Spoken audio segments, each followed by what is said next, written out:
Welcome to the Independent Characters, episode 240. This is Carl. This is Josh. And so we're coming to you remote again today.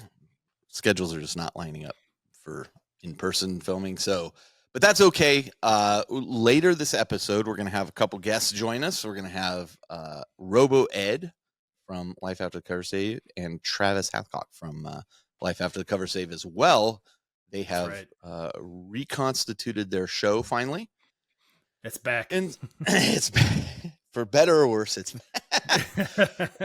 No, but they're great friends of ours. And so we want to have them on for our Warrior Lodge piece. But that is what this episode is. It's a Warrior Lodge a collab, the second collab we've done with another show in the Warrior Lodge. So that will be fun. But we thought we would launch into normal hobby progress, all that announcements. So first thing I'd like to say is this show is sponsored by two of our patrons, Danny Gwynn and Red Wolf, who I know for a fact is Steve Noya, so who's part of our gaming group. But we just randomly draw these folks from our patrons. So thank you guys so much. We really do appreciate that support. Absolutely. And I like to remind people we're also part of the Goonhammer Media Network. So check out media.goonhammer.com for more shows and more information. But it's great to be a part of that. So the Warrior Lodge, if you are not familiar with these episodes, the Warrior Lodge is really kind of a roundtable discussion around several topics that are maybe current or ongoing within the Warhammerish community, typically the Games Workshop community, hobby. In the wargaming hobby. So it could be a wide ranging, it could be very focused, but it's a managed kind of discussion about that with a moderator and whatnot. So look forward to those pieces there. So Josh, what's going on in your neck of the woods? Anything excited while we launch into I've just been hobbying away, getting a lot done in preparation for to come open, as we'll cover here in Hobby Progress soon. But yeah, it's been a great time to just paint and play. All right. Well, let's do this. Let's start with our Hobby Progress, and actually let's start with Elite Choice. The old Elite Choice. I'm off this morning. Okay. So my choice was Neil Tweed. And I'll tell you, originally I had picked him for the Leagues of Votann guys that he was showing, which I don't have pictured in the video. But I had picked him for his Leagues of Votann guys, which I just thought looked fantastic. But then he goes, incredible. Then he goes and posts this Wraith Lord. Is this Alteok? Yes. The blue and yellow Alteok Wraith Lord. The Wraith Lord, for one of my favorite models in the whole line. Certainly within the line of Eldar, I think it's my favorite model. But he's done a bit of conversion here to give it kind of a Dire Avenger looking crest on top of the helm. And just the paint job is phenomenal. The stippling on the blue, the sword in one of them, like he's got. It's either I think it's multiple models that he's showing, multiple Wraith Lords. Yeah, I think there's two here. Yeah. At first I thought it was the same one, duplicated. But different poses, different bases. Yeah. The base is what really got me. But man, the work on his sword is just gorgeous. Just gorgeous. Yeah, it's everything I've want to be able to do with the power weapon. I haven't quite got that down. So. As you may recall, I called out Neil last episode for his Warlock Skyrunner Council. So his both Eldar and Votann armies are incredible. Absolutely gorgeous work that he's done. Yeah. It's just stunning. Absolutely stunning. So great work again, Neil. Just this one. First off, it's a very striking color scheme. I've always thought it's a very striking color. Blue is one of my favorite colors. Yellow looks really good against blue. But he has done it to perfection here. Just perfection. So absolutely fantastic. So apologize in advance if I butcher the pronunciation here. But my Elite Choice this time in ground was Dara Greeny. And they have an incredible Astra Militarum force they put together. I think this beautiful. is a similar long time lurker kind of first time poster situation here, but the Astra Militarum done right, and we've seen this a couple people have done this recently. Ted Lidgard being a standout for just like absolutely crushing Astra Militarum, but just the detail, the grit, the weathering, the like facial expressions, the eye lenses, and some of the stormtroopers, things like that. Just a really, really nicely done army. And the Astra Militarum's not an army that's really ever had any appeal for me from a play collecting modeling side of things, but when they're done right, they just look so good. So I always appreciate somebody else who's put that effort into. I agree with you 100% on that. That it's not something that typically appeals to me, but when you see it done this well, it's just like, I get that they are really, really cool. Just stunning work. And I mean, I'll tell you, these are smaller guys than Space Marine, and we'll get to that in Hobby Progress. And now I'm really learning some new things. Whole new scale. So just incredible work. And then last but not least, Shell's Kiss is for David McIntosh. I think it's McIntosh, not Macintosh.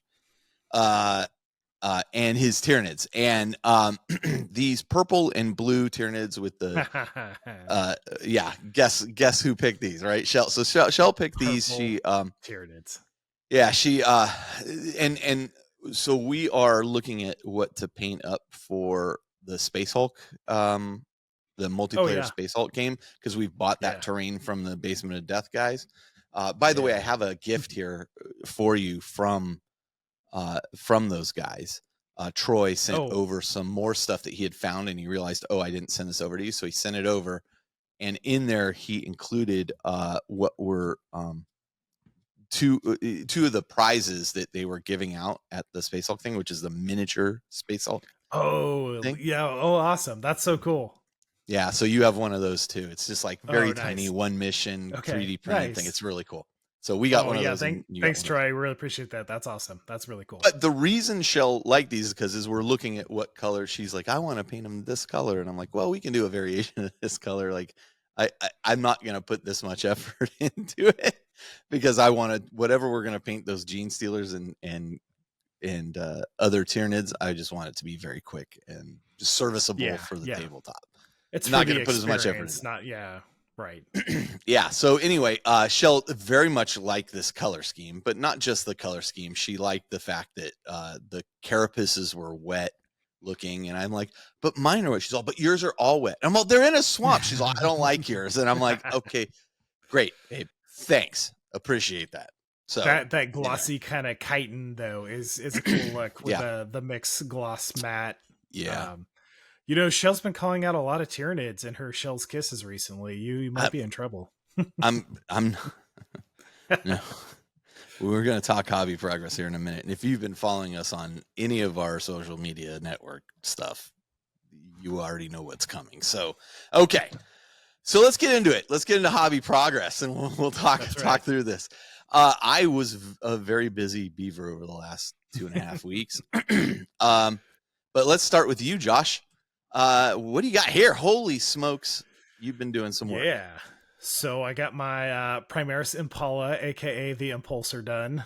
This is for the Sharkadons. This was the last model I needed for the 1,500 point list I had going on. Nice. I need to take better photography of this, but pretty happy with how it turned out overall. I went a little bit more volumetric with the kind of the lighting effect on that, so the panels have just a little bit more of that kind of dark to light happening on them. Yeah. But at the same time, my sharks have been painting in progress for this was a 5th edition army started, so it's now 5 editions of the game it's spanned over, and I didn't want to deviate overly from the stuff that I painted 10 years ago, so I had to kind of rein it in a little bit, but still overall pretty happy. It's a slight evolution of the existing stuff, but it's still very tight and cohesive. So it was a lot of fun to pull together. It's always a tricky call when you're doing that, because like you still want it to match your previous stuff, but as we progress as hobbyists, you learn new skills and new techniques, and things change.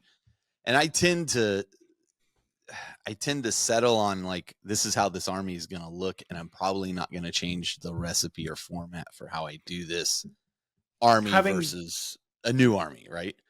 Yeah. Having two armies now that like both the Necron army that I have and Sharkadons both started in 5th edition, so they're both much older armies at this point. Yeah. So when I go to add new stuff to that, like and part of it's kind of nice that I can take it easy because I don't want these to like overly stand out compared to the stuff that I was painting 10 years ago. Right.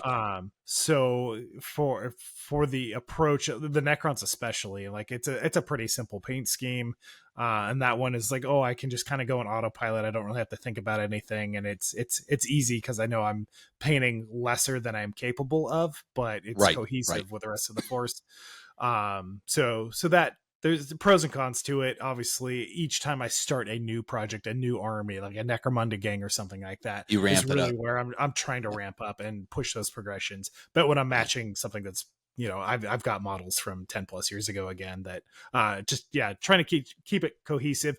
Or if I do like this one with a little bit more volumetric to it, wanted to escalate it a little bit, but still at least make it look cohesive with the rest of the force. So yeah, I think it looked out there. The decals you have on here, these are custom decals you got? Yeah, so for the majority of what I have are forge rolled ones on the rest of my army, but some of the larger ones I have are it's a custom decal printed by, I think it's Chapter Customizer, which is a sister company or sister branch of Fallout Hobbies. Got it. They do have a shark specific theme and a very like Maori shark specific themed. Yeah.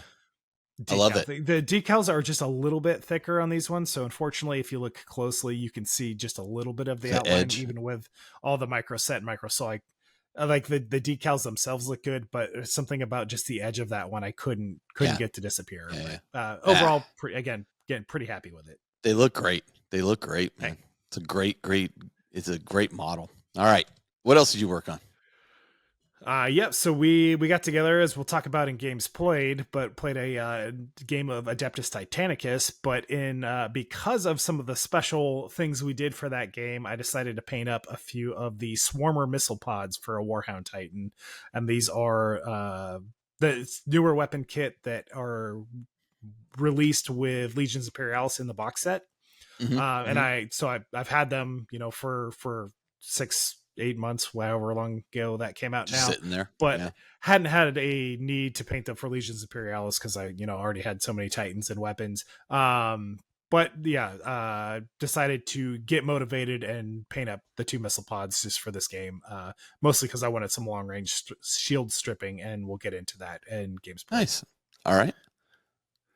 And then continuing the Legions Imperialis theme here, the 8mm Heresy, painting up, built, painted, and got the reds done. So the gold base coat and the reds on 8 Dreadnought drop pods and 2 Leviathan Dreadnoughts. And the Leviathans I'm very excited for because they add some of the abilities to actually destroy buildings.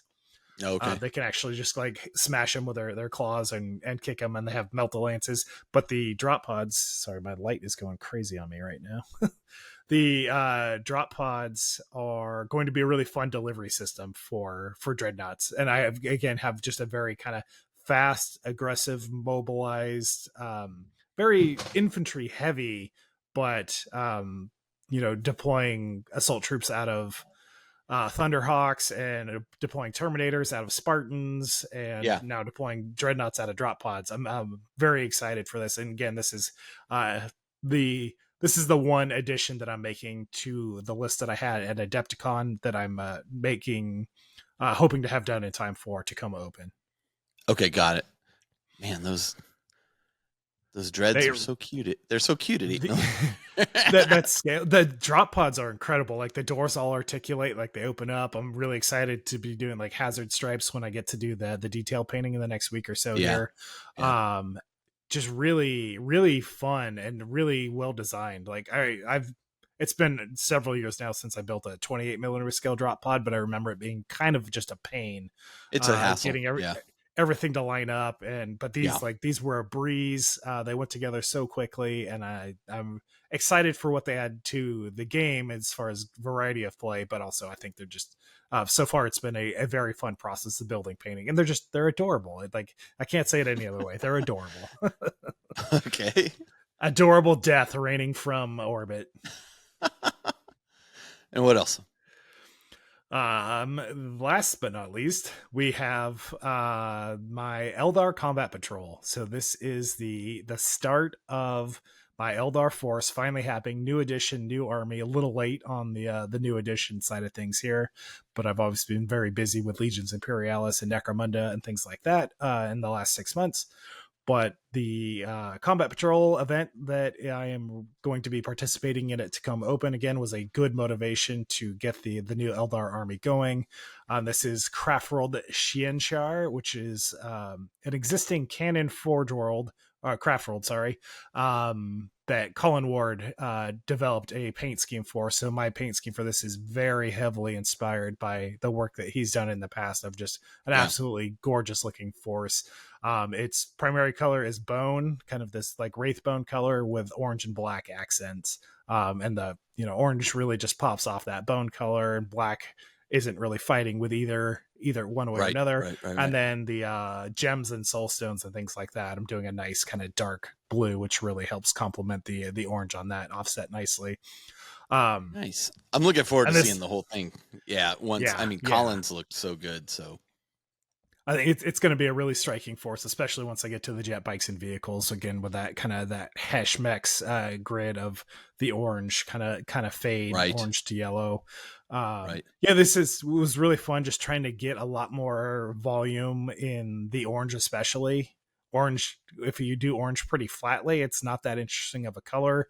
But this orange is, it's actually 4 colors to get this orange. So if you look at it in person, you get a lot more of the kind of the gradient, the variety. It's really red underneath, and depending on what angle you look at it, it's very, very different also. But yeah, I'm really happy with how it came out, and this has just been kind of a fun exercise in airbrush control. What are the 4 colors you're using to get to that orange? So the base of that, so everything is Eldar is interesting because I'm priming these black, but then I'm actually spraying everything white after priming it, because white primer it's just not very good. It's horrible. So I hate working with white primer. Yeah. I'm using black primer and then painting white on top of that, because the black primer is really getting everything to stick. Black primer, white paint, and then I'm shooting from below the helmet a red color. I'm using Pro Acryl for everything for these. So it's a red base for kind of underlit to really get the shadows there. And then I'm doing a top-down kind of just medium orange from the top. And then on top of that, just very concentrated in more of the tops. I'm getting so I guess the orange is actually more of a zenithal, top-down zenithal, but is getting some of that kind of side profile. And then I'm doing a yellow from directly top down on that. And then I'm doing a very kind of translucent orange on top of the yellow to kind of filter it up. Filter it in. Yeah. The picture doesn't do it justice, but in person, very happy with how it's coming out. Yeah, I'm having that problem too. Like, I've painted a few models and we'll talk about them, but then I'll take a picture and I'm like, this doesn't look how it looks. Like, and I know, going back to the primer, like, I know that there are people that will say, use this white primer, use Styler ends, use whatever. It's not that. It's, for me, it's one, finding a consistent primer in white, it seems to be an issue. But okay, let's even say I found that. Then it becomes any speck that I miss, like, becomes glaring, like stands out glaring. So it's like, I really want to, whereas black will tend to just fade into a shadow. I'm like, okay, I can get, I get away with a little bit more with a black for me, but again, I'm not trying to win any painting contests. I'm not, I'm just trying to make nicer looking playable models. So this looks fantastic, Josh, but I don't understand if I am either just my paints are not as smooth as other people's that I see online, or if they're better at taking pictures, or probably both, probably both. Yeah. So I was like, these pictures are just iPhone photos in my dark garage, so yeah, that's definitely all I'm taking not too. doing me any favors in that step. Like I just ran out of time to get the real camera set up with some nice light. Yeah. But yeah, in person, these are looking really good, and the base coats are in progress for the Wraith Lord, the rest of the Guardian unit. This was just kind of the test, the proof of concept. Like Colin had already developed kind of a scheme, but he never painted Guardians, for example. So me figuring out how I want to apply that scheme and modify it, and I'm using all completely different recipe of colors. So I'm really, the recipe's mine, but I'm following kind of the that paint by numbers, if you will, the guidelines of what Colin put did. together. So, yeah. Cool. Very cool. So it's some figuring out, but yeah, I'm really happy with it. And again, I have a couple of weeks to get the rest of this combat patrol dialed in if I can. Again, if I run out of time, then I have 2 other combat patrols ready to go. But this was at least a good motivation to get this going. And then lastly, I don't have a picture of it because it's not that big of a deal, but started assembling the Age of Sigmar spearhead, as we talked about in our one of our recent Patreon bonus episodes. So just start building some skeletons. I think who was it? Somebody reached out to me and was like, "Oh, do you want to split this?" And I'm like, "Nope." Oh yeah. No, I do not. No, I do not. I need to steer clear of that. Because let me tell you what you can get accomplished in a few weeks. That's right. All right. So as I spoke before, Shell wanted to do Night Lords. I'd been working on some of her Night Lord stuff, but now I really began to focus in on vehicles and a few other things. So, and these are not in the particular order that we painted them in, but I completed 2 of her Forge Fiends. My Forge Fiends are still, well, my Forge Fiend and 2 Mauler Fiends are still sitting unpainted, but I did complete her 2 Forge Fiends. She did the golds on one of them, like I did the initial, like where it's most visible, and then she went in and completed it, because I'm not going to do this alone. It's her army. It's been kind of fun, like painting side by side and doing stuff. She did the smokestacks and that kind of stuff. So it was a good time. She also wanted these. So a kill team of Night Lords had been painted by Caleb for her. And one of the things that Caleb did on the Greater Possessed in that kill team, because it was the older kill team, was he had done the skin like this blue, like these varying shades of blue, and she really liked that. So I got as close as I could to Caleb's recipe on all of the skin work on all of her models that are showing skin, to that blue, and it's like a light blue skin. and then like a dark blue wash over that, and then another, touching up a few light blues, and then even a 50-50 mix of white and light blue to kind of pull that off. But really happy with the way the Forge Fiends came out. The first thing I do on all these things is the purple coats, because she wants her Night Lords to have a purple look. The purple coats, and then the lightning, which as I progressed through this, I got better and better at doing. And you've done a lot recently. I've done a lot. Additionally, we completed 2 Predators. She had built these Predators. I did a little bit of sprue cleanup that she had missed on some of them, but she did. I did the first one, making sure that I showed her where the various golds and whatnot would go on it, and then she did the subsequent golds on the next one. Nice. But she also chose these this particular curved sprue that she wanted around the las cannon. On the side there. Yeah, and I was like, "Are you sure you want to do this? Because like this is gonna break. Like these spikes on chaos stuffed in." She's like, "No, I really want it," and I have to admit, it does look pretty cool. Like once it was done, it did look pretty darn cool. And but man, transporting these things is table work case to transport them with some magnets now. That is correct. And at one point, like there's the front grills on the thing we had glued on, and then I had painted everything up. The grill was painted, so it's metallic at that point, but not gold. And she goes, "Oh no, this one is put on upside down, so the skulls weren't on the top of the thing." And I said, "Okay." Oh. So I just snapped it right off, and she's like, "Oh my god!" And I glued it back on. You can't even tell. It's Done. super easy to fix. So 2 predators. So if you're keeping count so far, 2 Forge Fiends, 2 predators, 2 Forge Fiends, 2 predators, a Land Raider. We had gotten her Land Raider in at the Games Workshop store.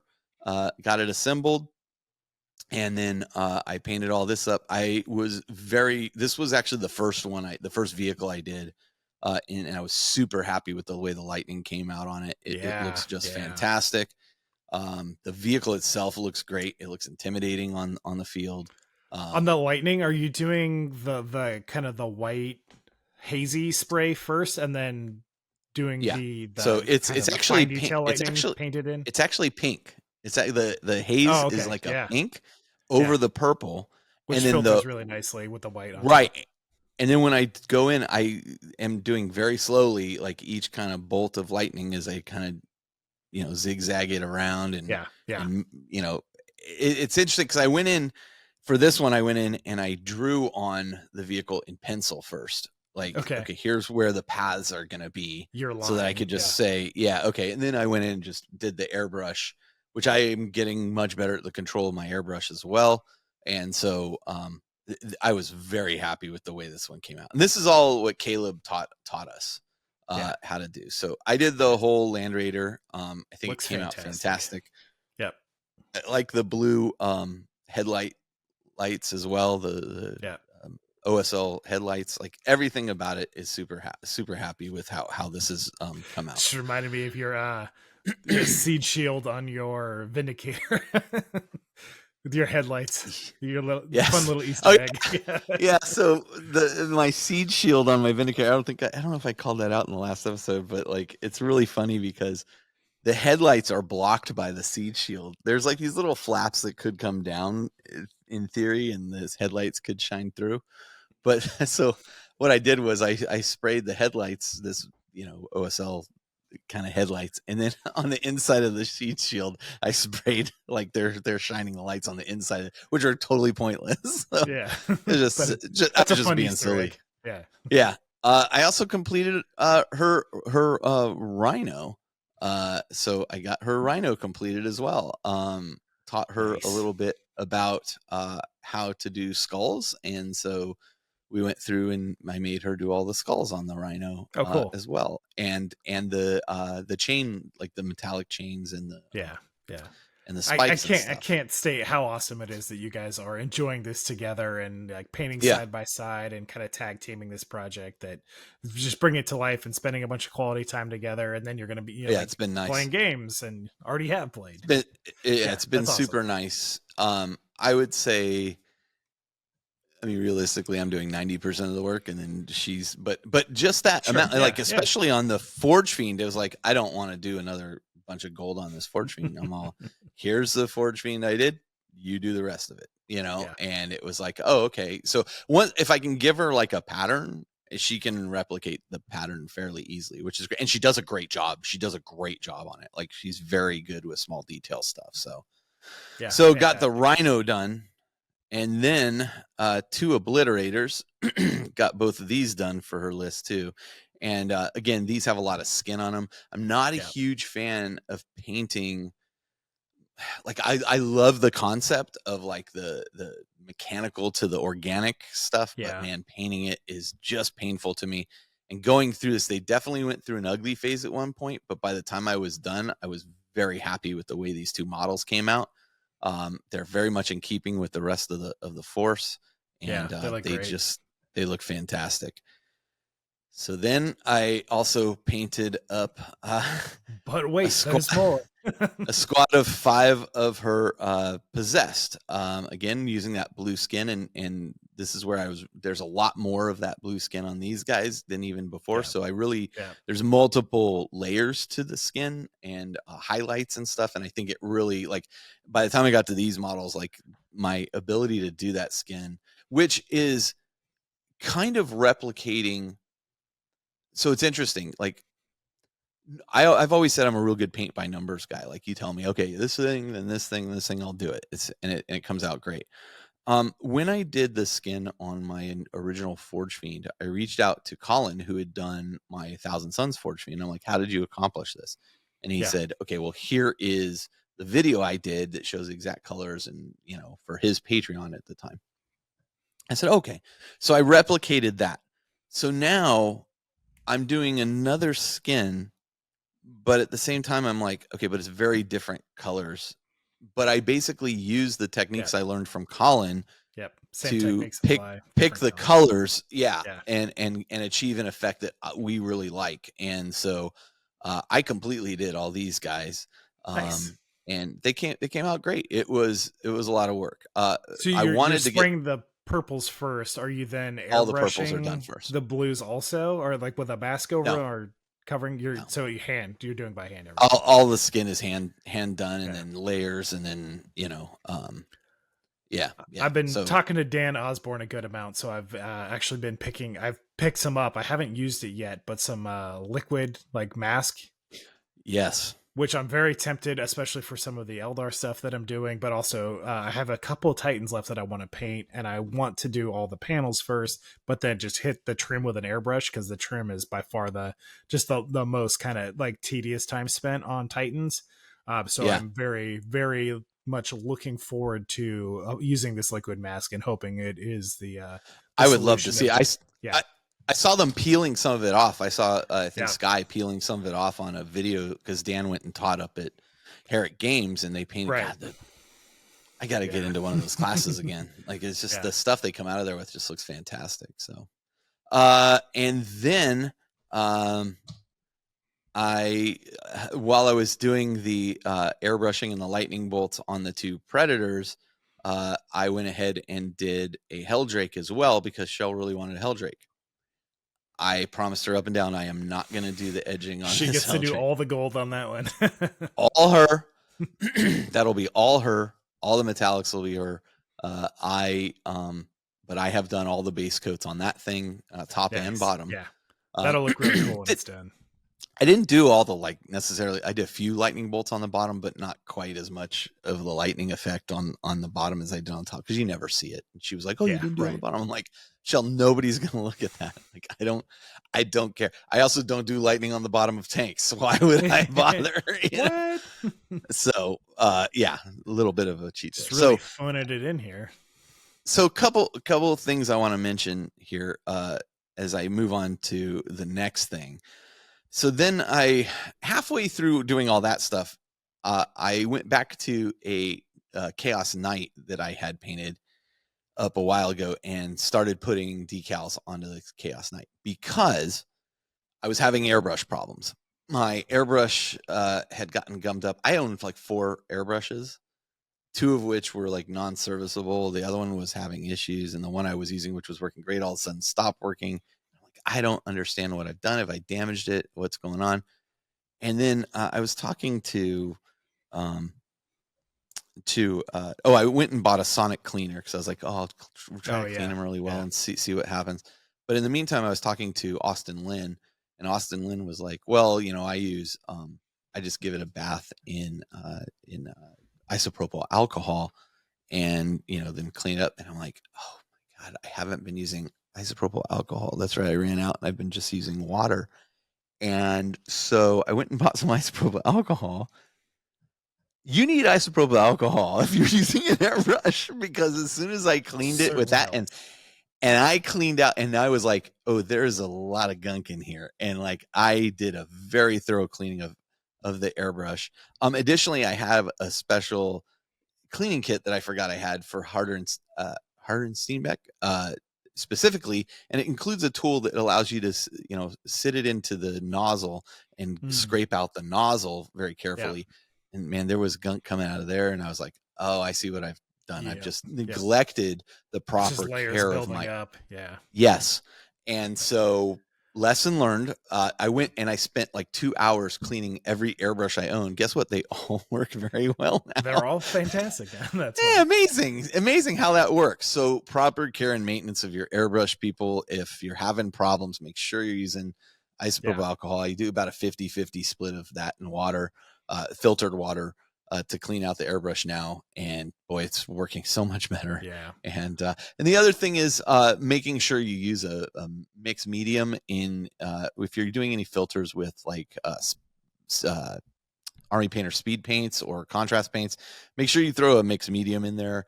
I think I do about a third of mixed medium to what I'm doing for me specifically. Make sure you mix that in there really well. It keeps it from gumming up in a bit in your brush as well. That helps a ton too. Yeah. So really important. The other thing I want to mention is each time I started a new set of things, like in particular when I moved on to I'm now going to start painting from Black Legion. I'm now going to start painting shells, Night Lords. I went through, and we've talked about clearing the mechanism before and cleaning up, like I cleaned up my whole painting area. Yeah. I pulled out the paints that I use, which is a lot on shells, Night Lords. Yeah. Right. I have like a series of purples and pinks. I have the whites. I have the off whites. I have the blues for the skin. I have the metallics, the various metallics we use. And I pull all that aside and I organize it on my desk, not necessarily like in there. Like I have these paint racks, but I pull them all out of the paint racks and I have like, okay, here's all the blacks. Here's the browns. Here's the purples.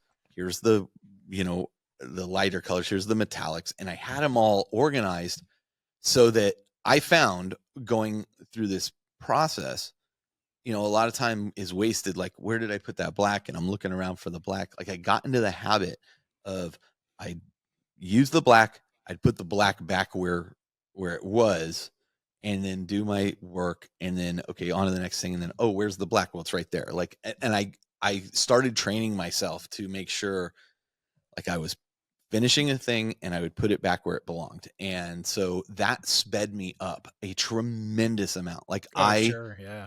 I cannot emphasize how much time I didn't waste looking around for the colors that I needed. I also went through and documented in an email to myself every color and how it's used on every part of every model and then mailed it to myself. So I now have like a ongoing recipe. So when I go back to shells, Night Lords at some point, I just pull up and go, what exact colors are those? This one, this one, this one, boom, I've got it. Yeah, so perfect. I'm really starting to get what I would say methodical or anal about documenting this stuff and where the process. Yeah. because I do similarly with notes on my iPhone because it also shares through iCloud, so I can access it from my iPad, my computer, my phone, etc. for recipes and things like that. Yeah, super useful. Right. Yeah. So I cannot emphasize enough, if you're painting large projects and multiple large projects, documenting this stuff is going to save you a ton of time in the past. Like to the point where I was like, I use this Vallejo Model Air with this number. I use this, Army Painter with, this title. I went through every single one and documented the process for all of them. So I can replicate that till the cows come home now. Nice. And as I was doing that, I started working on finally my Sisters of Battle. And so again, documented what I thought the schemes would be for each of the things that I was going to have to paint. And then I went in when I practiced on my first sister model herself, okay, that didn't work, or this, if I add this works better. So I did those things. And then you went and painted in your head, then yes, like the logistics of, okay, how do we actually bring that to life now? Some things are going to change a little bit. 100% correct. Yeah. And so with the vehicles, I'm going definitely using techniques I learned from Caleb, which I haven't really, I've always struggled with the panel lighting on tanks and stuff. Even after taking his class, for some reason, I just couldn't, grab it in my head. And so I went back to when he was teaching Shell and I to do the Night Lord stuff, and I had photos and I printed out those photos and set them up there so I knew like kind of what areas of the vehicle to hit. And now it all makes a lot more sense. Like having done it, it makes a lot more sense to me. So yeah, I've completed 2 rhinos and 2 immolators with just the base coats. Now the red for me is such a particular color too. Like it has to be like a certain red for me to really like it. And so the way I work up to this is I start with a black undercoat. I go to a tan for some of the lighting. Then I go to a white, and then I filter slaughter red from Army Painter speed paint as a filter through it. And as you layer on that over multiple layers, it darkens. It becomes a very rich red. That's and it's kind of a warm red. Yeah, very. I'm super very happy warm, with very it. rich. Yeah, looks really good. So I did the base coats on those 4 tanks. I'm going to move on to the metallics next. Again, following my plans here. But then I painted up one sister's model, just working through the various. How do I paint whites and make them look smooth, and how do I do black enough that I like it? How do I do the various, leather pouches? What do I want the hair to look like? How do I do the hair? How do I do all the fleur-de-lis to make them white, but not, so just going through the whole scenario. I did paint up one sister model. Got to do the test model. And I gotta say, they are small. Going back to our comments about the Imperial Guard, they are very tiny compared to Space Marines. Right. I was pretty happy with the way the face came out. I'll get better at it. I think this is my first model, so I got the eyes white, but I'm also very hesitant to even bother putting a dark dot there for the eyeballs because it is so small. I started using for the first time ever the goggles thing that I bought that has the interchangeable magnification things. I had to. It is just too tiny. Even doing the various fleur-de-lis. But overall, pretty happy with the way the first one came out. It's some airbrush work and then a lot of hand paint stuff. But I love the red that she came out. I love the whites came out good. Yeah, it's going to be solid, but this army is going to take me a long time to paint. I pulled out 9 more sisters because I want to finish one squad. Sure. And I'm like, oh my God, this is going to take me forever. Here we go. But I'm going to get faster at it. That's the other thing. I mean, I think ongoing practice, you get faster at it. So, I'm in love with the army. Yeah. It's I'm just in love with the army altogether. Yeah, that's amazing. I hope so. So. Hopefully you love playing them too. If you're watching the video, you can see in the background like a picture of like an example rhino that I have up there for. Okay, I've like printed out pictures and I'm like, okay, this is how I want to achieve this. Got your reference materials and all my reference material set up. So so good stuff. So that was me. It was a lot. Like this has probably been one of the most productive. This is that 2-week period also. That's incredible. I think it was about 2.5 to 3 weeks since we recorded last. Like we were kind of ahead of schedule there a little bit. So I'd say 2.5 weeks. True, yeah. I did a lot in 2.5 weeks. I felt like Dave Taylor on his show. They just kept like, here's all this stuff I'm getting done. And then. Yeah. So great stuff for me. I think you're going to see more Sisters of Battle stuff from me coming up. Shell's probably going to want to add more Night Lords. You have some Black Legion stuff to do. You hit the 2,000 point list for Shell's Night Lords, right? So you can take a little break and then add stuff as you want to. The only thing missing from her 2,000 points is her Felgor Beastman. Okay, and that's all on her. That's all on her. Like show her the ways of Slapchop. I will show her the ways, but she can do them. She's like, I can't do this alone. I go, you can. I will sit here with you and show you how each step of the way, but I'm not doing these. Like this is all you. It's all I'll do the bases, good. Sure. None of it needs to be airbrushed. It's all slap chop, it's all speed paints and then some metallics, and it's super and they look great. So that's just 10 Beastmen away from 2,000 points. Yeah. But that's she's well over the 1,500 point mark. Yeah. And then we have some other things we're adding to, like 2 more obliterators, blah blah blah. Yeah. So a Helldrake at some point, and yeah, no, you guys. That's on again. That's on her. That's on her. That's a quick. She's army. done a great. She has done a great job. It's a quick army that looks. I swear to God, it's done, and I go like, "This looks better in my Black Legion." Looks so good, and it's just because I think my skills are ramping up, and so super happy with the way things. So I'm very excited to get Sisters on the table because I think it looks like a fun army to play. It's more nuanced than a lot of stuff, and I think it's very different than anything I've played before. So, okay, let's talk games played. I then, once we got Shell's army done, we did a learning game between Shell and I. She played her Night Lords. I played my Black Legion. It was almost a mirror match. Nice. Almost. I had a squad of Havocs that she doesn't have. She has an extra Predator tank that I don't have. I'm not even running Predators, so she had 2 Predators, but it was very close, and this was done intentionally because I wanted her to see from both sides of the table, like, okay, now you know what this kind of unit does. Now you're going to see, you get to use that unit, or you've used that unit. Now you get to see what it feels like getting that unit used against you. So we had a really fun game. It took place over 2 days. I think we take for granted, having played now, you've played way longer than I have, but I'm coming up on 18 years, I think, of playing this game. How natural and for us it is. Like, okay, you go on the next phase. Here's the thing. You do your thing. You roll this.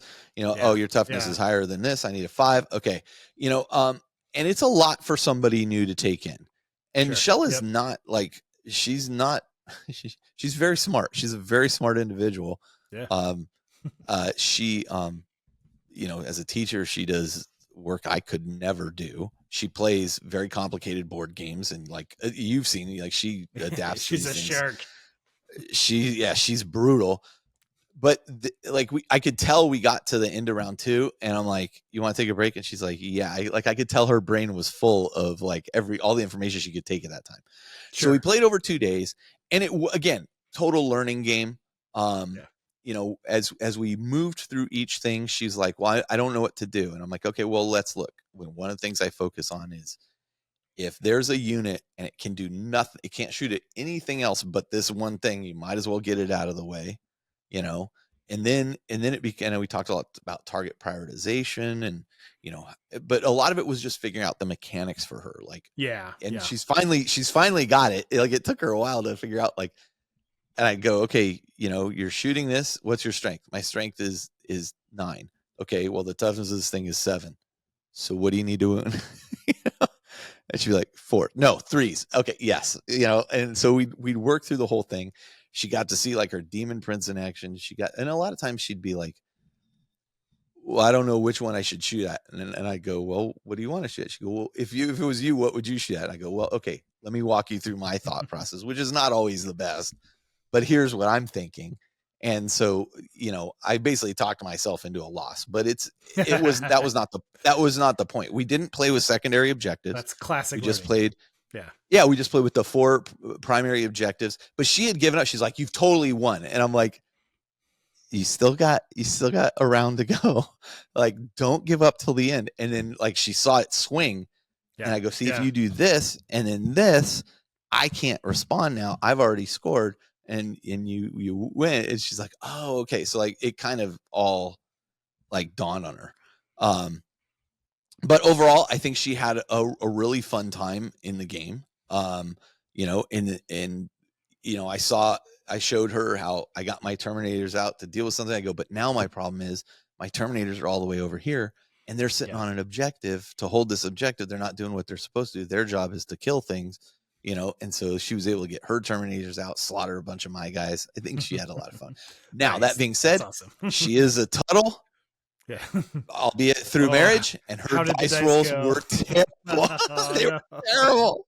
There were times it was just like, get used to it, Shell. This is why I threatened to quit dice games at one point. But it was really fun, and it was really great to see the army go from, the painting stage, the assembly to painting stage, to on the table. And what was great is every time we'd finish a unit, like she's got a part of the cabinet set aside for the Night Lords.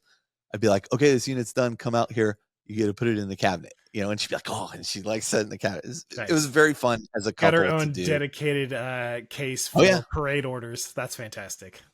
Dedicated case, dice, the whole 9 yards. She's all in. She's very happy with the army. So that's fantastic. And so am I. Yeah.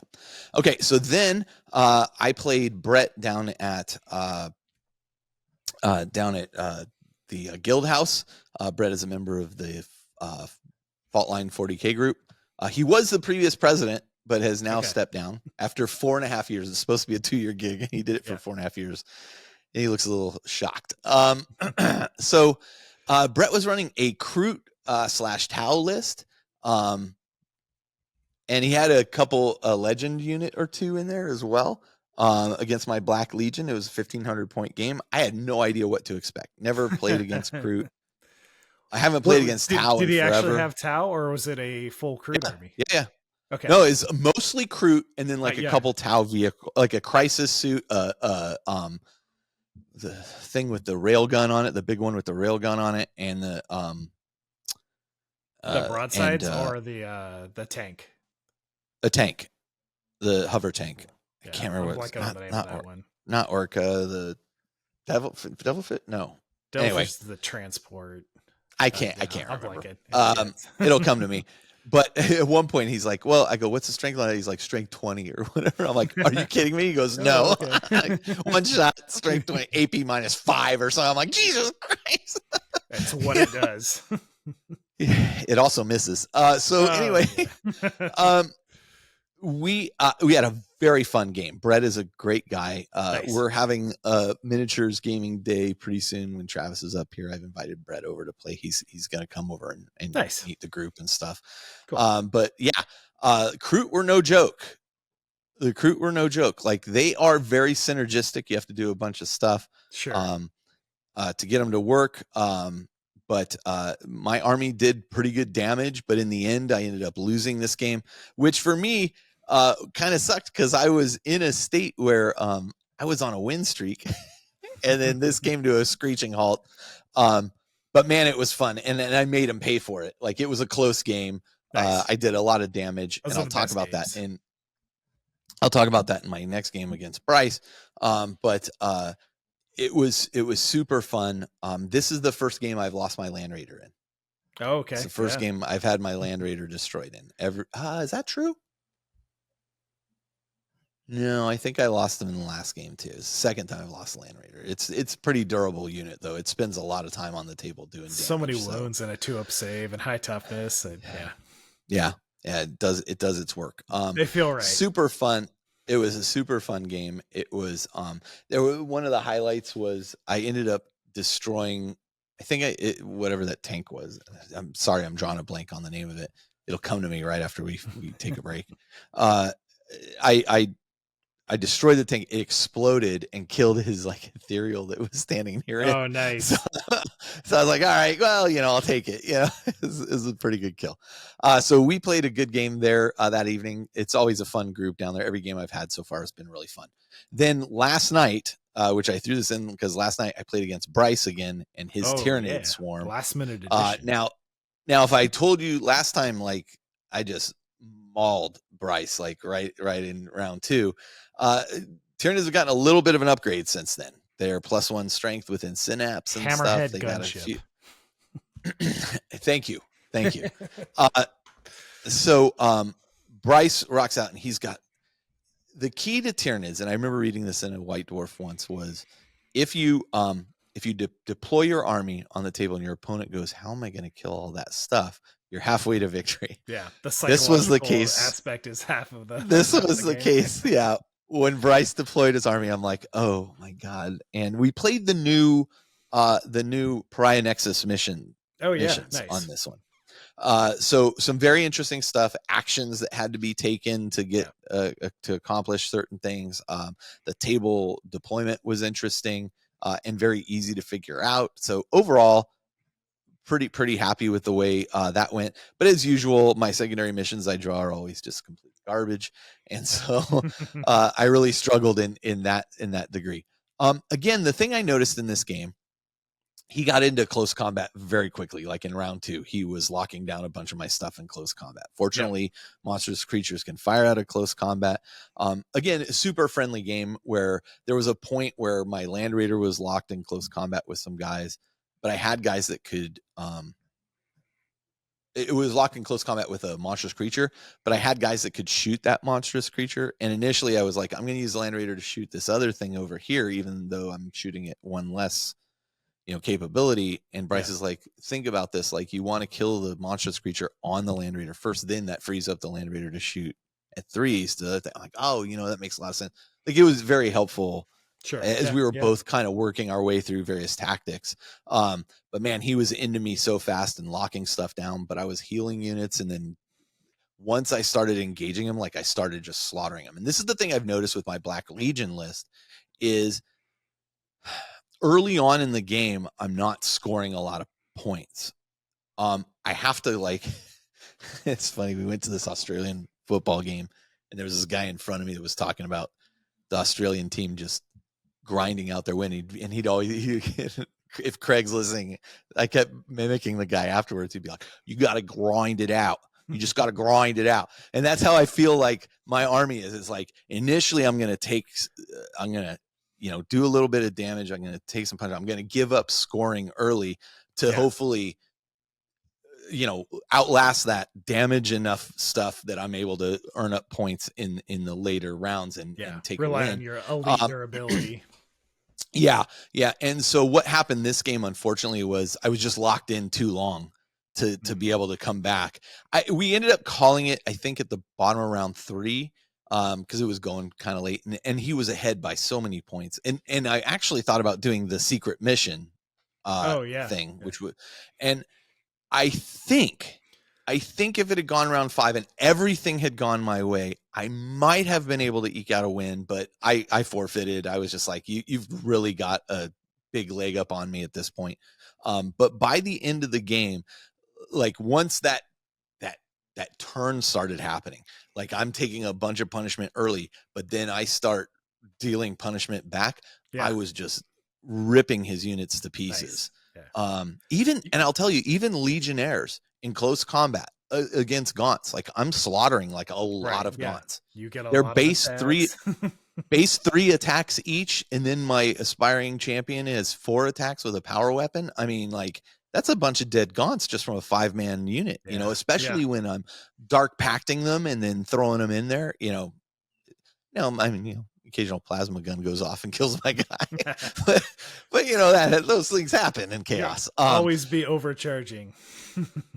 always. Why not? But again, Land Raider survived the whole game. I was able to destroy a bunch of stuff. Once my Demon Prince got into the fight, like, he was just ripping through creatures with his demonic destruction. And by the end of the game, though, like I said, we called it at round 3. A good game to Bryce. I think he handily was owning me in the secondary objective market. The interesting thing is, I've realized tabling your opponent doesn't mean you win. Oh, yeah. Intent that I can't find anything that says it does. Like, it says whoever has the most points at the end of the game wins. There's nothing about, oh, you've been tabled. I think I could have tabled Bryce. Okay. But I was so far behind on points. Like, I would have had to table him and be on several objectives and have achieved the secondary, the secret objective, and been on objective markers. And then if it all went right, I might have won by 2 points. But the advantage I think Bryce had opponent is they're not gaining points at that point, so it just gives you a chance to catch up. But no victory just for tabling. But by the end of the game, like, he had like 3 or 4 units left on the table, partial units left on the table, and I had lost my obliterators. I had lost. There was one point where I tried to run my obliterators up to perform my first secondary objective, which was sabotage this terrain piece. And I moved it. He's like, well, I Overwatch. And I'm like, yep. Yeah. And then he killed the obliterator. I'm like, all right, well, that happens, but again, the tide was turning, but it didn't turn fast enough. I think I learned a lot from it. So good game. And Bryce is, first off, great opponent, but also his Tyranids are so good looking. Yeah, so gorgeous army. Good guy. All right, that's enough about me. What about you? You played Brian. I did. I played a game of 40K. This was a 1,500 point game of 40K. Yeah. I love this. If you're watching the video, I love this picture of Brian. This was my thought. And you. We bring different energies to the table. Yes, you do. So we played 1,500 points of Sharkadons against his Brian's World Eaters, and this was a super fun game. Brian and I classically, historically, have always had really, really close games, and I think the maybe one exception in the 10 years we've been playing pretty regularly against each other, they've always been some of the closest, tightest games that come down to, you know, the last few rolls and clutch dice. So we were both playing these armies very assault centric with a little bit of shooting support. So we got into combat very early. I think that we had turn one charges for both of us. Wow. Wow. Yeah. Well, I had scouts that infiltrate, and I definitely need to relearn how to play scouts because right now they're just getting slaughtered, especially with let me tell you, too bad Brian's army looks so terrible. Yeah, it's too bad Brian doesn't know how to paint. It's oh my gosh, he's such a good painter. Great looking army. It was a beautiful, just a beautiful game. Two I think really nice looking armies clashing together and just giant kind of pits of death as we were both just trying to get in there. I definitely realized through playing this game that I think I'm trying to play Marines on hard mode because I really want to play them as an assault army, and they are just not designed to do that. So like it's still fun. Learned a lot through the game. Had it really look how much bigger his guys are than your scouts. Like they are intimidating looking. Those are the I think the greater 8 bound. So there are guys that have 8 demons bound inside of them, and they're super roid berserkers. Pretty cool. Awesome. Really fun game. Great theme. Great looking army. Really good back and forth. We were doing was the we were doing the Leviathan deck, so tactical objectives with the Leviathan. The one thing we came into that, which as far as we could tell was okay, because I think they clarified this more in the new Pariah Nexus deck, is that Brian, and this actually kind of changes how the game would end up turning out one way or another, is that Brian was able to fire pistols with berserkers that were engaged in combat. For one of the things is like if you're eligible to shoot, which you are eligible to shoot with pistols in combat, if you forego shooting pistols, you get to deploy teleport homers, or I think it was teleport homers. Yeah, in the new one, I don't think you can even be engaged in combat to take the action. Yeah, so I think the new you can't be in an engagement range. Yeah, I'm curious to check that out. I haven't been able to get my hands on it yet, but I think it has just clarified a lot of those things and made actions a very specific thing, which I think was the main purpose of that. And it lists the action out like a strategic objective. Like it the way it shows it makes a lot of sense. It's well written. It's nice. Well written. That's great. Yeah. So we had a couple of really, really key moments in this game. I've got this big charge with my sharks. This is my assault intercessor unit dumping out of the Land Raider into his berserkers, and got this massive charge off and ended up, killing 8 out of 10 of them just on the charge. So really good charge out of that, because that's the one assault unit that actually felt like it did what it was supposed to. And then so he has this character, and I'm blanking on the name of it right now, but it's essentially a character that he added into a unit of berserkers, which gives them always strikes first. So when my Terminator captain, that is a huge advantage, and Lightning Claw captain charge into this unit of berserkers that always strike first, my Terminators just get butchered. I think I lost 3 just on that first wave of attacks before they even get to do anything, and I'm the one who charged, so then I just don't have the weight of numbers to bring his guys down. So there was strikes first is such a powerful ability, especially on a really good assault unit like that. Like berserkers are really good. They're super fast. They want to charge if they charge, or if you charge them with always strikes first, they're just as happy. They just go off and are like just murdered my dedicated assault Terminators. And every subsequent round, they're basically striking first always in the charge phase. So Yeah. I'm actually so afraid of strike first. If I know a unit has strike first, I just shoot it. Yeah. Like, I'm just like, I'm not gonna go get involved in that mess. What's interesting with Berserkers, it's a really cool mechanic, but if you shoot them and end up killing anybody, the unit actually moves towards the Closer to you? closest.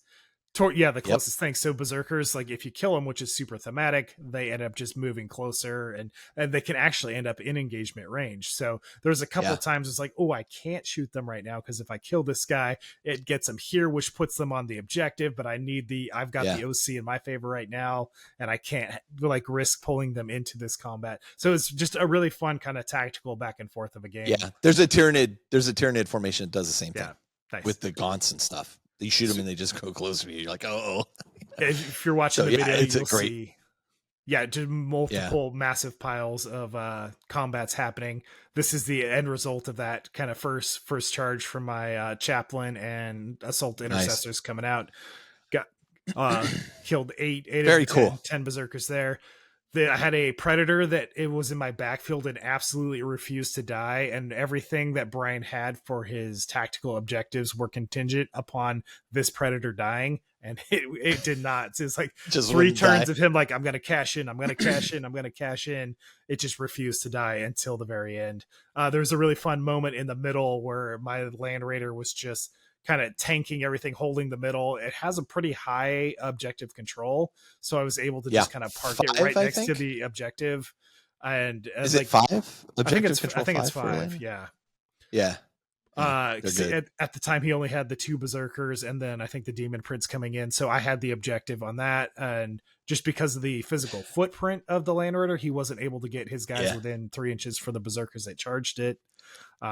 Listen, I love demon princes. Yeah, like I saw something earlier in Chaos forum on Reddit, and people were talking about how garbage demon princes are. I don't believe it. Like on the charge, they're getting that demonic assault, which they can do a maximum of 6 mortal wounds.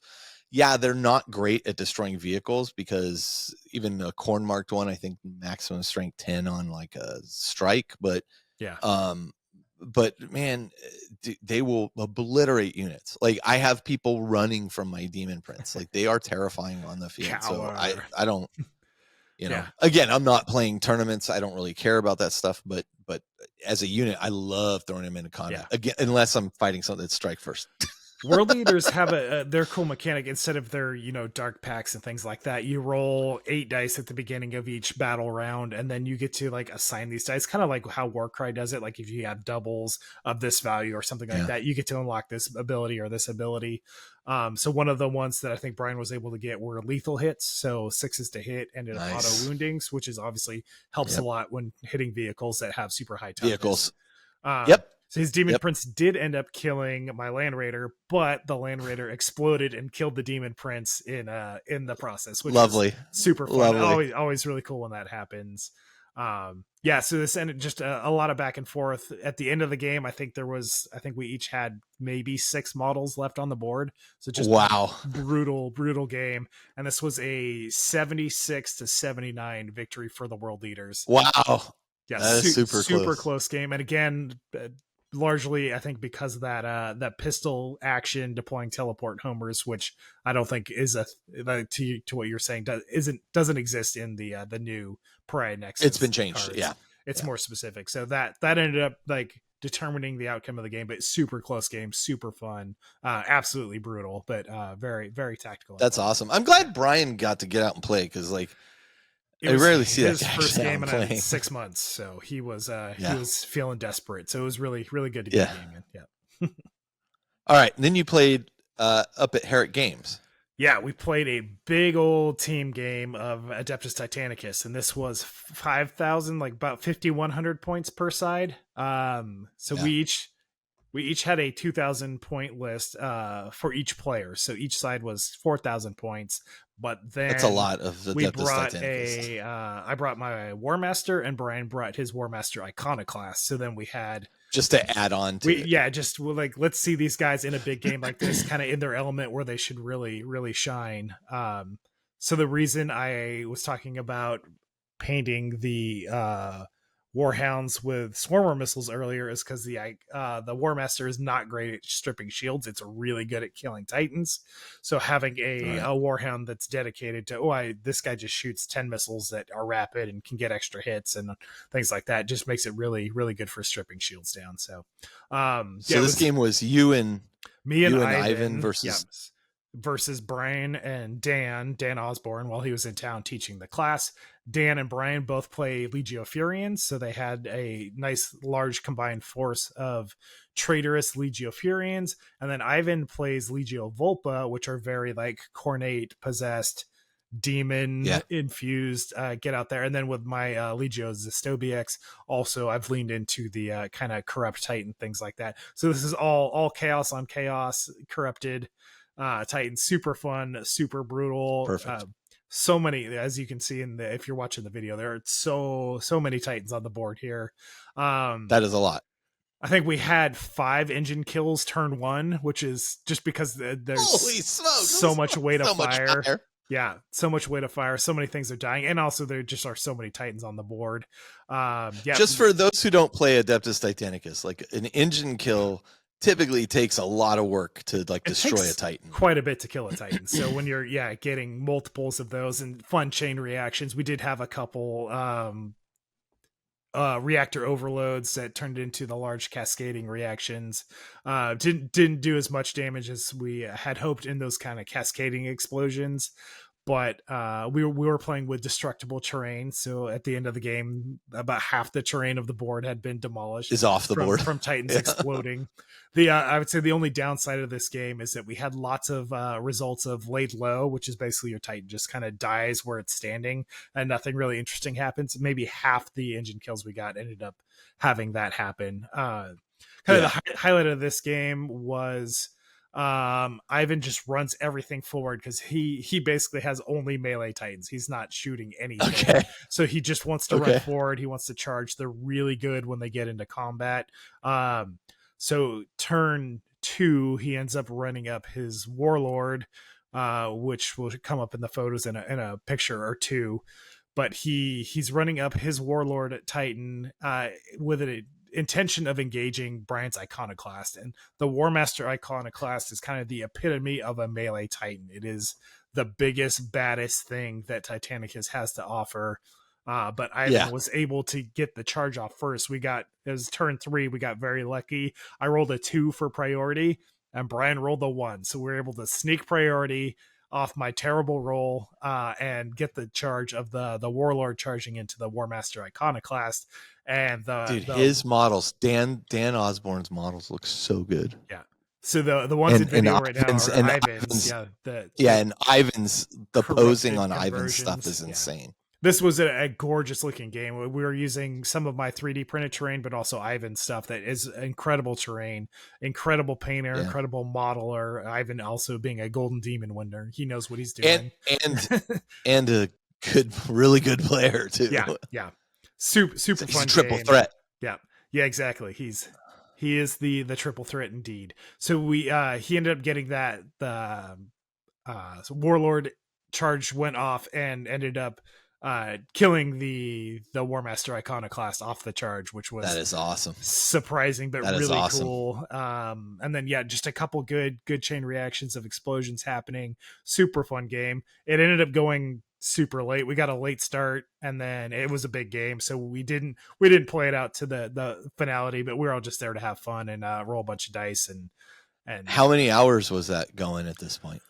I think we played for about 3 hours and could have played another hour to like the proper conclusion of the game, but we were all we weren't really paying attention on the scores and things like that. The mission that we got ended up just being kill each other. We're like, perfect, let's go, because we're doing an open engine war deck. So it was just here in this picture you can see all the craters and ruins and what's left of half the terrain that used to be buildings. Just replacing things. Super fun game, really enjoyable. Here's the that Warlord swinging into the Iconoclast and just absolutely wrecked house. And you can see I like that Ivan's used some Adeptus Titanicus vehicles on his bases. Yeah, he's got the Legions Imperialis bases there, tying in the World Eaters to the Legion Imperialis. What did I say? I said Adeptus Titanica. Yeah. Legions Imperialis. Yeah, it was a great looking game. There's so much banter, lots of like inside jokes that kind of formed at the start of the game that we're carrying through, and we had a lot of people that were in town for Dan's class that he was teaching the next morning. So they were kind of just watching and joining the camaraderie and just having a good time with it. So super fun game. Great stuff, man. I'm kind of jealous I didn't go up there and take a look. It was a spectacle for sure. It was just a good looking game. Yeah. Fantastic. All right. Well, that's a lengthy hobby progress games played session. I mean, there's a lot of good stuff in there, I think. I mean, the key takeaways for me, not games played, but hobbying, is make sure if you're doing large projects, organize all your paints so that you know exactly where they are. You're saving so much time. Not searching around for stuff, as my desk tends to get kind of cluttered. Now I make a point of making sure it's organized and clean, and just and documenting your recipes, because you never know when you're going to go back. So. Right. Yeah. Especially for the two armies that I've been painting for 10 plus years with Necrons and Sharks. Like, had I not had those documented and adding something on so many years later, I'm like, how did I do this? And it wouldn't look cohesive. What color was it? Yeah. No. All right. Well, let's do this. We're going to take a break. Then we're going to come back. We'll talk with Travis and Ed joining us. Yourself. Warrior.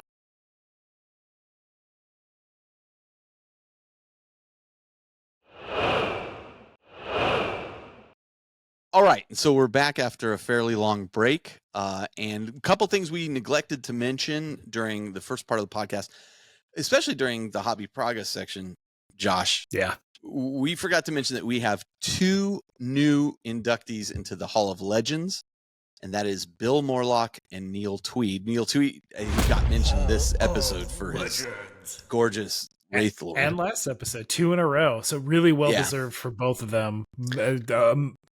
Plethora of amazing work that you've both presented. So really well deserved.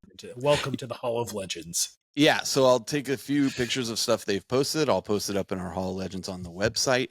I've already reached out to both these guys about their shirt size, so we can get them their special shirt.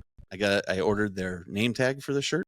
So welcome to the Hall of Legends. Now we cannot comment on your stuff any longer. So you no longer get mentioned in any of the Elite Choice options. And then the last thing I wanted to mention was, Adepticon rooms went up yesterday, so I hope you got your room.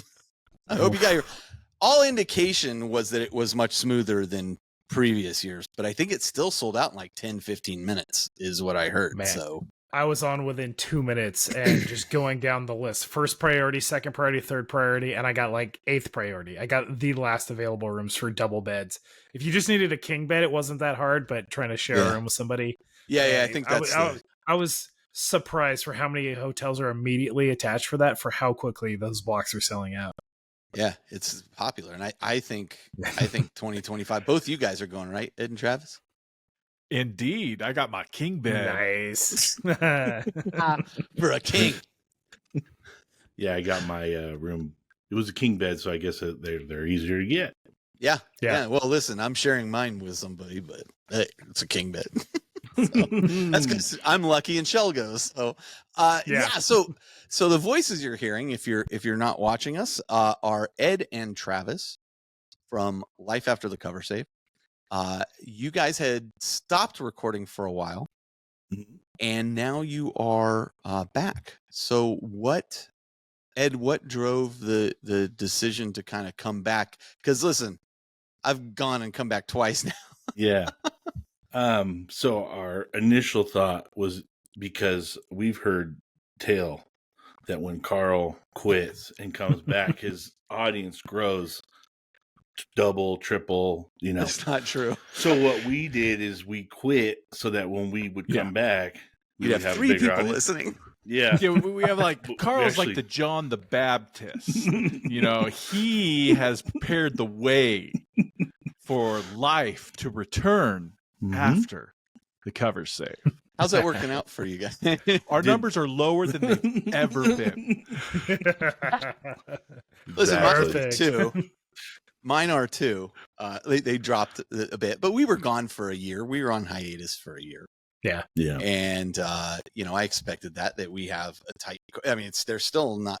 I don't think anything to sneeze at. But. We had a lot of feed issues, but they're all cleared up.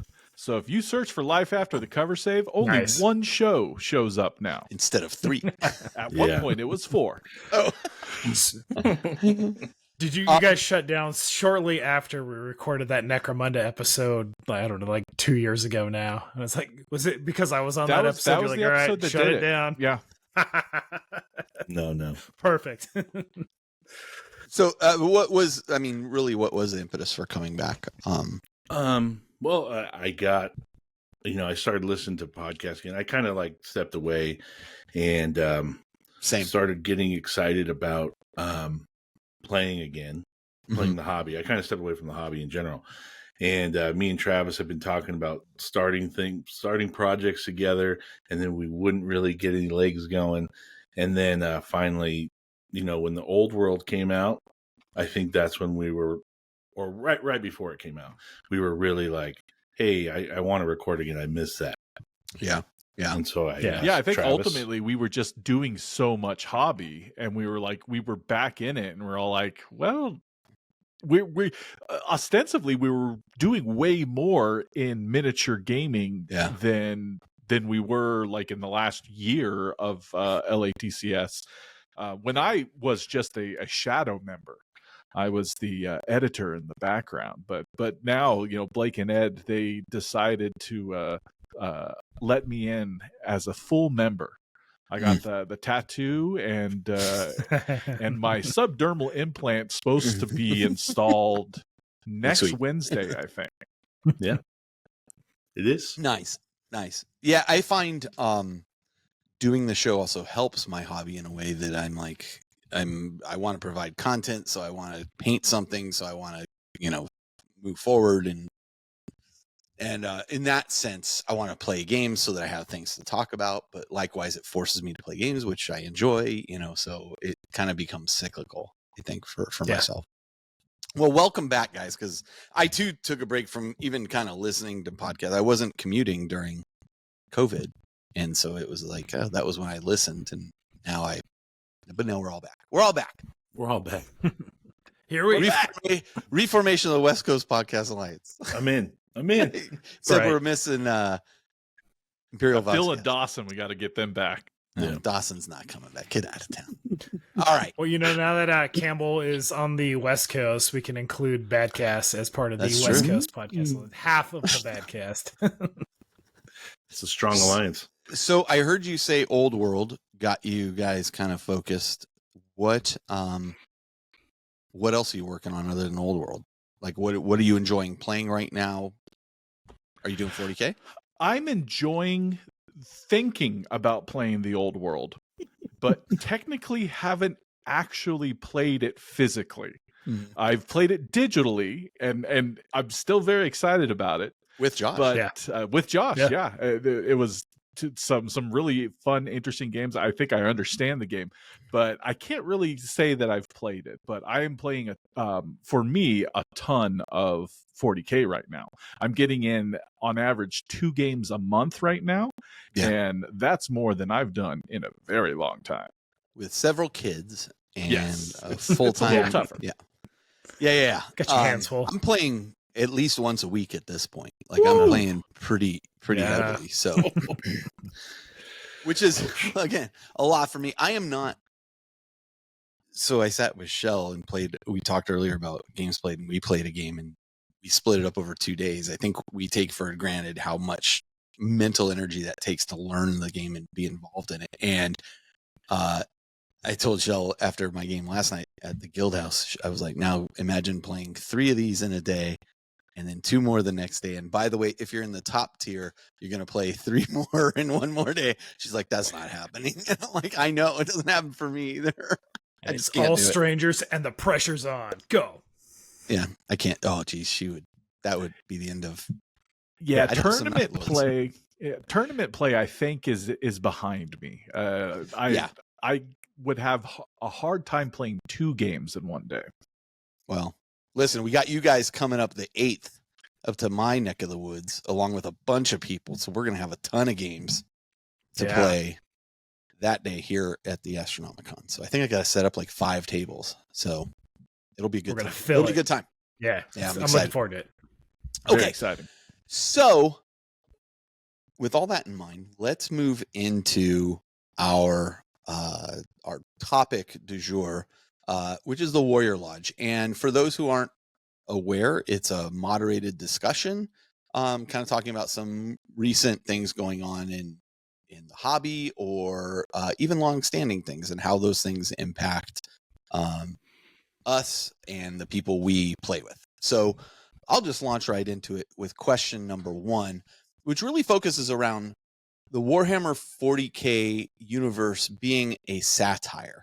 So in the past, Warhammer 40K was said to be a satire of a lot of things, but mostly a satire about fascism, about Thatcherite Britain, the Cold War, and generally was I'm taking this as a quote from somebody, a giant middle finger to the notion that progress is inevitable and always good. So basically anything and everything that a bunch of British nerds living in a crumbling post-industrial north of England in the 80s would be upset about, including probably the members of the Band of the Police. And so that's where it originated from. And I guess my question is, has this changed? So is 40K these days still satirizing something, or has it moved away from those roots? And if it has changed or hasn't, is that a good thing or a bad thing in your mind? And let's start with Travis on this one. Yeah, so I've been mulling over this this concept, and I think my answer is no. I don't think it's satirizing anything anymore, except for itself.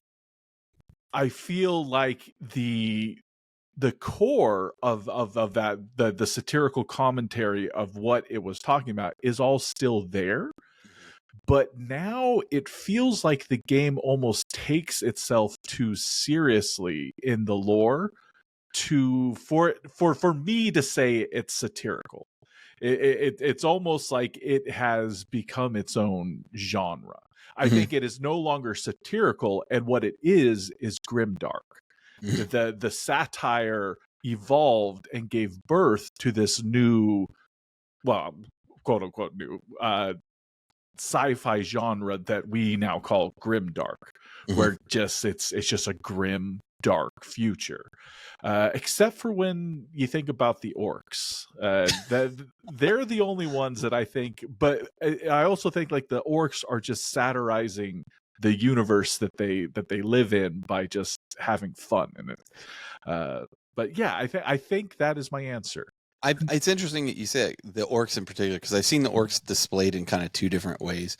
A lot of times they're displayed in a comical kind of soccer hooligan type of atmosphere, but then other times I've seen them displayed in both Forge World books as well as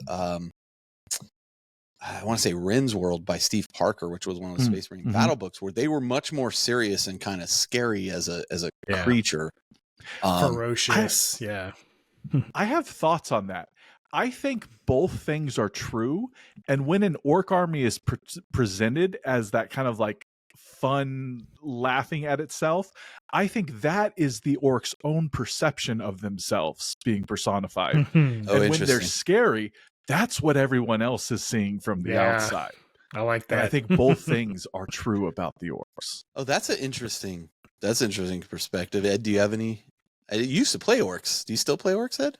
I have a massive collection of orcs that I'm trying to. I bought the Codex because that's the army that I think I want to start playing again. But yes, I think the orcs are. I think they still try to have a hint of the silliness in it, but it's not as silly as it used to be. It used to be way more silly. They keep a little bit of randomness in the rules, and they have some funny gimmicks, I guess you'd call them, for the Orc Codex. But I'd have to agree with Travis that the Warhammer world became something that it wasn't, I guess. And it's like, that's what it is now. It's its own thing. Yeah. Josh, any thoughts? Is everybody going to agree here? Ed, you promised me you would disagree with everything. Everything you say, Carl. Oh, gotcha. What you say. Yeah. We'll start with Carl answers going forward. Yeah, next line. No, I think it's definitely evolved, right? From where it took off in the late 80s, like 40K, and the universe has definitely evolved into a more grimdark, less whimsical, less satirical spot.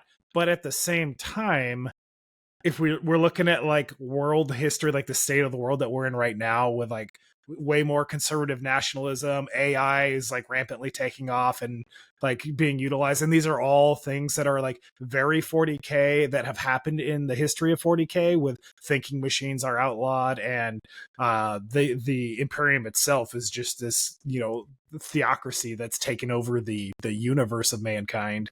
And kind of the pessimistic part of me feels like our current history has taken a turn that way, and multiple places across the world here. And 40K is maybe more of a warning sign more than anything these days. Yeah. But sure. It's interesting. You might make me disagree with myself right now, because what you were just saying just reminded me of like a popular YouTube video that keeps popping up, where now it's like Joe Rogan talking to someone, and they put like their faces on Space Marine bodies, and it translates into like, well, yeah, like what they're saying sounds insane, just like what a Space Marine would be saying. Oh, who's the other one? And help me out with this guy's name. The one who's like, and he's starting the frogs game. The guy that just lost his whole empire. That maniac. They keep putting him in like a Grey Knight suit, and the InfoWars guy. Yeah, the InfoWars guy. We don't need to say his name. Forget that enough press. But people are making satire using the 40K world. So I don't know, maybe the satire roots are still very strong there. You know what's interesting? I wonder if it hasn't almost become, in a sense, a mockery of what it used to be, right? Because Games Workshop is the biggest dog on the block, right? Yeah. They're the ones making all the money.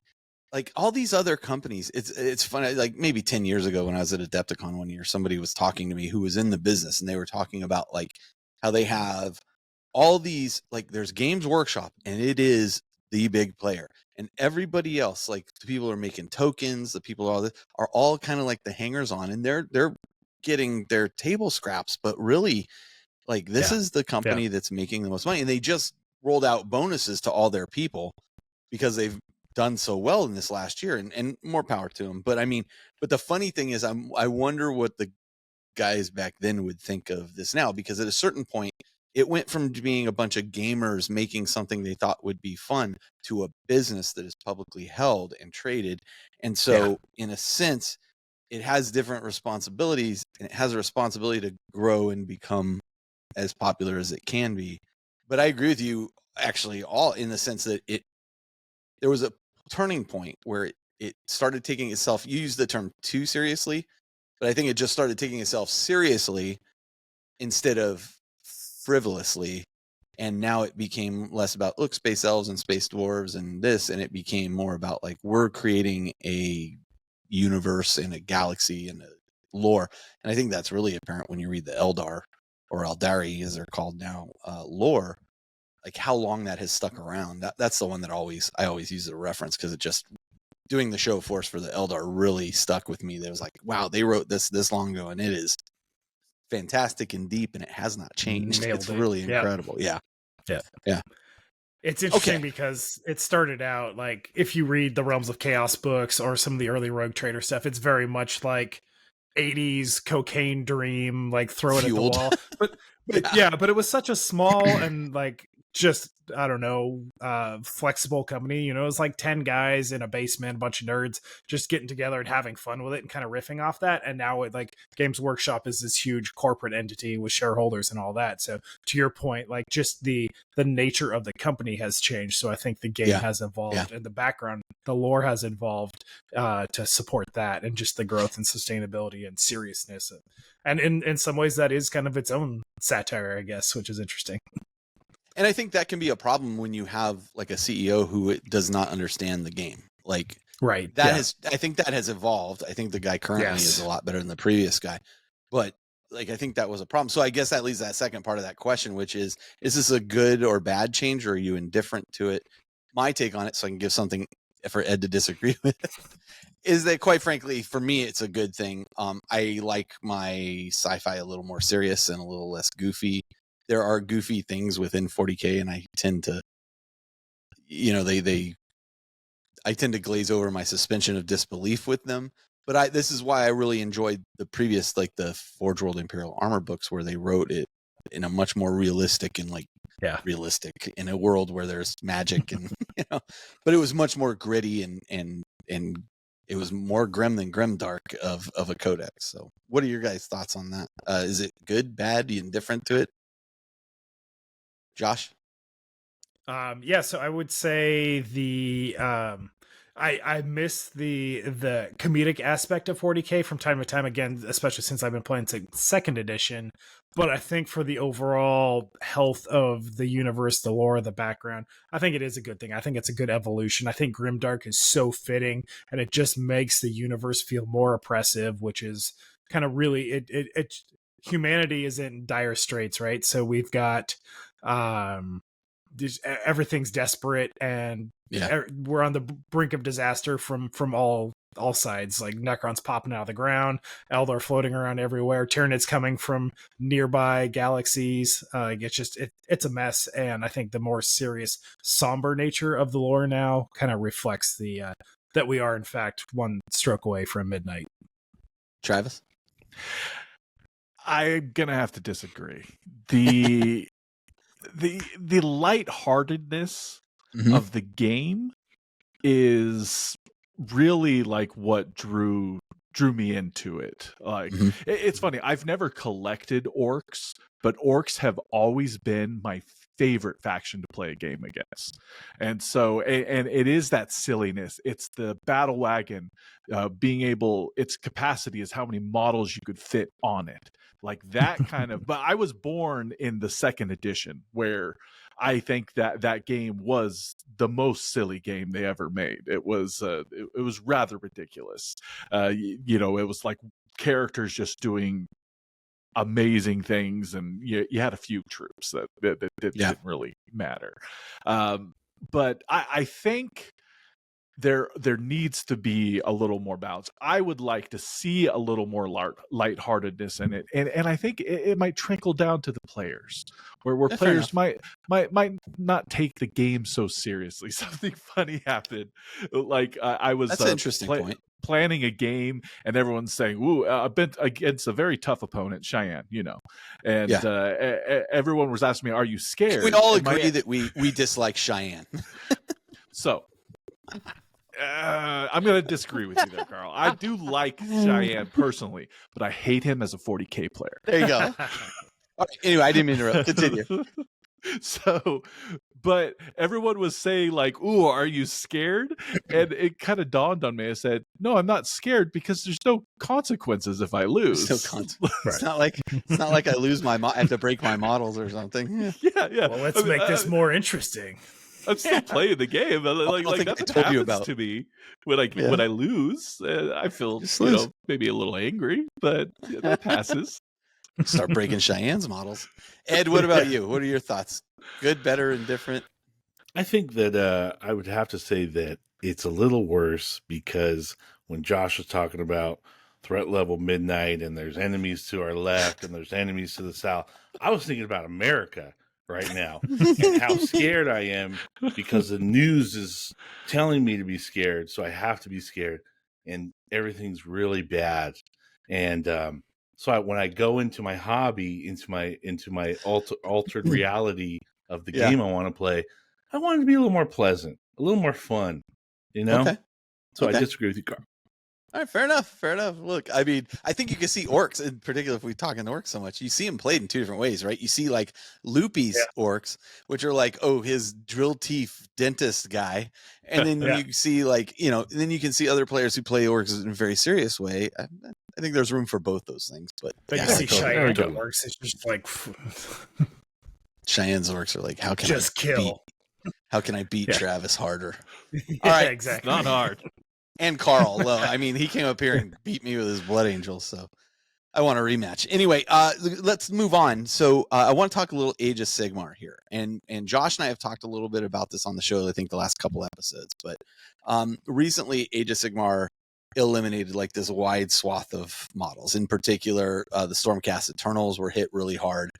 And some people who had invested in a bunch of models now have had them removed from the game in pretty short order. I think Age of Sigmar has been around maybe 10 years, maybe 9 at this point, 9-10 years. And so some of these people are going through this, you know, GW rite of passage for the first time where, but it does seem like it's fairly quick. So I'm curious what your thoughts are on the removal of, in particular, maybe this one, but the removal of large sets of models like this from a Games Workshop game. And you know, what are your thoughts on that? And let's start with Ed on this one. All right. So this, my first initial thought, well, actually my thought right now is I'm a little upset about it. It made me upset. Because it's not like it hasn't happened, but I feel like this one was a product, and I guess it always have been, but a product of GW's making. For example, how many different versions of Stormcast do you need? You know what I mean? So they created way too many Stormcast models, and then they decided that it was too much, and we're going to resculpt them, and we're going to trim them down. But they did that to themselves. And the second reason why it was kind of hard and upset me was because the shortness of time. Because some of those models had just came out in maybe the second or the third. What edition are we on? So we're on the fourth now. We're going into the fourth. Four's going pre-order tomorrow. Yeah, like the starter, basically like most of the starter set from one of those, not the first one, but I think maybe even the second and the third was just pretty much wiped out. So I just felt like the length of time that those models were there when they're still metal Eldar models is kind of weird that they're getting rid of these so quickly. Yeah. Why aren't they making plastic Eldar when we're remaking Stormcast? Wait for the Codex. Wait for the fingers crossed. Wait for the Codex. Plastic warp spiders, please. Ooh. Okay. So that's an interesting point. Travis, your thoughts on this? I don't have a dog in this fight. Like, I don't play Stormcast. I'm not really playing Age of Sigmar. But I'm curious how people are reacting to it who are not somebody like that's wholly invested in it at the moment. Yeah, you know, similar. I don't play AOS. I've been very close to pulling the trigger, but unfortunately now with the old world being back, my trigger fingers very far away from pulling anything on AOS. That being said, though, I could put myself in the shoes. Like if I had this big old Stormcast army and I'm being told that it's not viable in the game when like I purchased these models 4 years ago and I just got it painted, you know, that's a hypothetical, but it would really dishearten me. And I could see myself like getting angry to the point like maybe I'm like I want to find a different game, you know, like I'm going to take these models elsewhere. It would maybe you're going to burn your high elf army. I don't know if I'd go that far. Never gets old. That joke never gets old. It was the most ridiculous thing extreme response. Anyone in this hobby. But yeah, do you know what? Because at the end of the day, it feels more than anything rooted in corporate greed other than the health of the game. It is not a decision where it's like, this is going to make the game better. It is a, you know, this is going to make the shareholders more happy, which, you know, it exists, and that is the motivation of a publicly traded company, like all of the motivations. So it might be getting down more to the core is like, oh, I wish GW was smaller, but I also don't wish GW was smaller because I love how easy it is to find a game of 40K if you really want to, because it's so big. But this is a dirty price that you have to pay, but it doesn't feel good, and it scares me. You know, it scares me. Before I go to Josh's response on that, like, I have a couple things to say about it. One, I completely agree in the sense that, like, where I invested in this army and then a third of it is just basically wiped off the map in such short order, it would feel frustrating. I know I have a bunch of cultists painted up for my Chaos army, and now all of a sudden those cultists cannot be equipped that way. To me, I'm like, okay, so they're not equipped that way. They're just using their guns as clubs. You know, I mean, like, we're not ran out of bullets. Those tournaments that it matters as much, but like you, I have empathy for the people impacted by it. There are a couple things. I do think it is rooted in some corporate profit stuff, but I think some of it, in hindsight, like as they look back at where they came from with Age of Sigmar initially, I mean, initially it had no points, it had no nothing. You just put out your models and play what you want to play, and nobody reacted well to that. Number of wounds. I think that the company looked at, well, what was our strategy back then, and how has that strategy changed over the last 9 years? And oh boy, if we had to do it over again, we would do these things. Now might be the best time to pull that trigger, to use your terminology, than wait longer and find ourselves in a Space Marine situation where we're upgrading to Primaris and we're going to invalidate people's massive Space Marine collections, because Space Marines are really the thing that everybody has some of. As I was going through my garage the other day looking for bits for Shell's Chaos army, like, I realized I have like so many Primaris Marines out there that I basically have an army worth. And you know, they just seem to multiply. I don't know how it happens, but my point being, like, I wonder if some of the decision wasn't, yes, it is. I think it is. I wouldn't use the word greed, but I think it is profit driven, that decision. And they say, okay, but should we just pull the Band-Aid off right now before it gets deeper in the hole? Or do we drag this on for a long time and continue to make kits that people aren't going to want to buy any longer? And that leads me to kind of War Machine. I watched a video of, and I think I talked about this before, but I watched a video of these guys who run a game store talking about War Machine and the new iteration of it, and why they weren't thrilled about it, and how War Machine before had a statement of, we will never get rid of your models. Like, your models, once it's made, it's permanent. And they ended up with stock sitting on the shelves that was not moving, and the company had to continue to produce that stuff that people weren't buying. And so it was like, where do we draw the line? So I think to some degree, like a tree, you have to prune it sometimes to keep it healthy overall. Was this aggressive? Yeah, I think it was. I think it was like an aggressive pruning to, like, you know, make some adjustments. But I will say the new sculpts, I think, look way cooler. But yeah. But that's my take on it. I know it hurts. I'm not saying it's right. And I agree with you, Travis, in the sense that somebody could say, you know, this sucks. Screw this. I'm going to go do some other game, you know, that doesn't do this to me. And to that, I say, well, I hope you find some opponents in that other game that you enjoy, because, like I said earlier, these are the big dogs on the block. And the reason I started with Warhammer 40K was, like, everybody was playing. I was like, I will be guaranteed to get a game. That's my take on it. Josh, you got anything to add there? Yeah, I guess we talked about a bit on this on the Patreon episode, so I will answer slightly differently, or a different approach, another perspective on this. I knew I had said something like this before. Yeah. The one thing I would say that is, if you are playing casually just among friends, garage games, whatever, local store that's not taking itself too seriously, overly competitively, a lot of the models that you have still are just going to be a slightly alternate, like, equipment loadout. If you're okay at being slightly not WYSIWYG, but still very representative of what you're playing, no problem. Like, still fully playable. It's just like playing with Legends units at 40K. You know, they're still there. They're still valid. There might not be tournament legal for official things, but they're, you know, they have rules. And actually, the event that they're running at Warhammer World, that narrative thing, they're actively encouraging you to bring Legends units if you want, which is really interesting. Sure. That's cool. Yeah. Yeah. The other part of that I was going to say is if you are on the opposite side of things, so you are like highly competitive, then you're probably more likely to be chasing a meta, and discontinued models and units are going to be going along That's the, very true. they're going to be underpowered, whatever. So you're going to be looking for that kind of the new stuff, the going along with Codex creep or War Skull creep or whatever you want to call it, of whatever the new hotness is going to tend to have, a little bit of an edge as they want to make things competitive so they can move more models and keep the game interesting.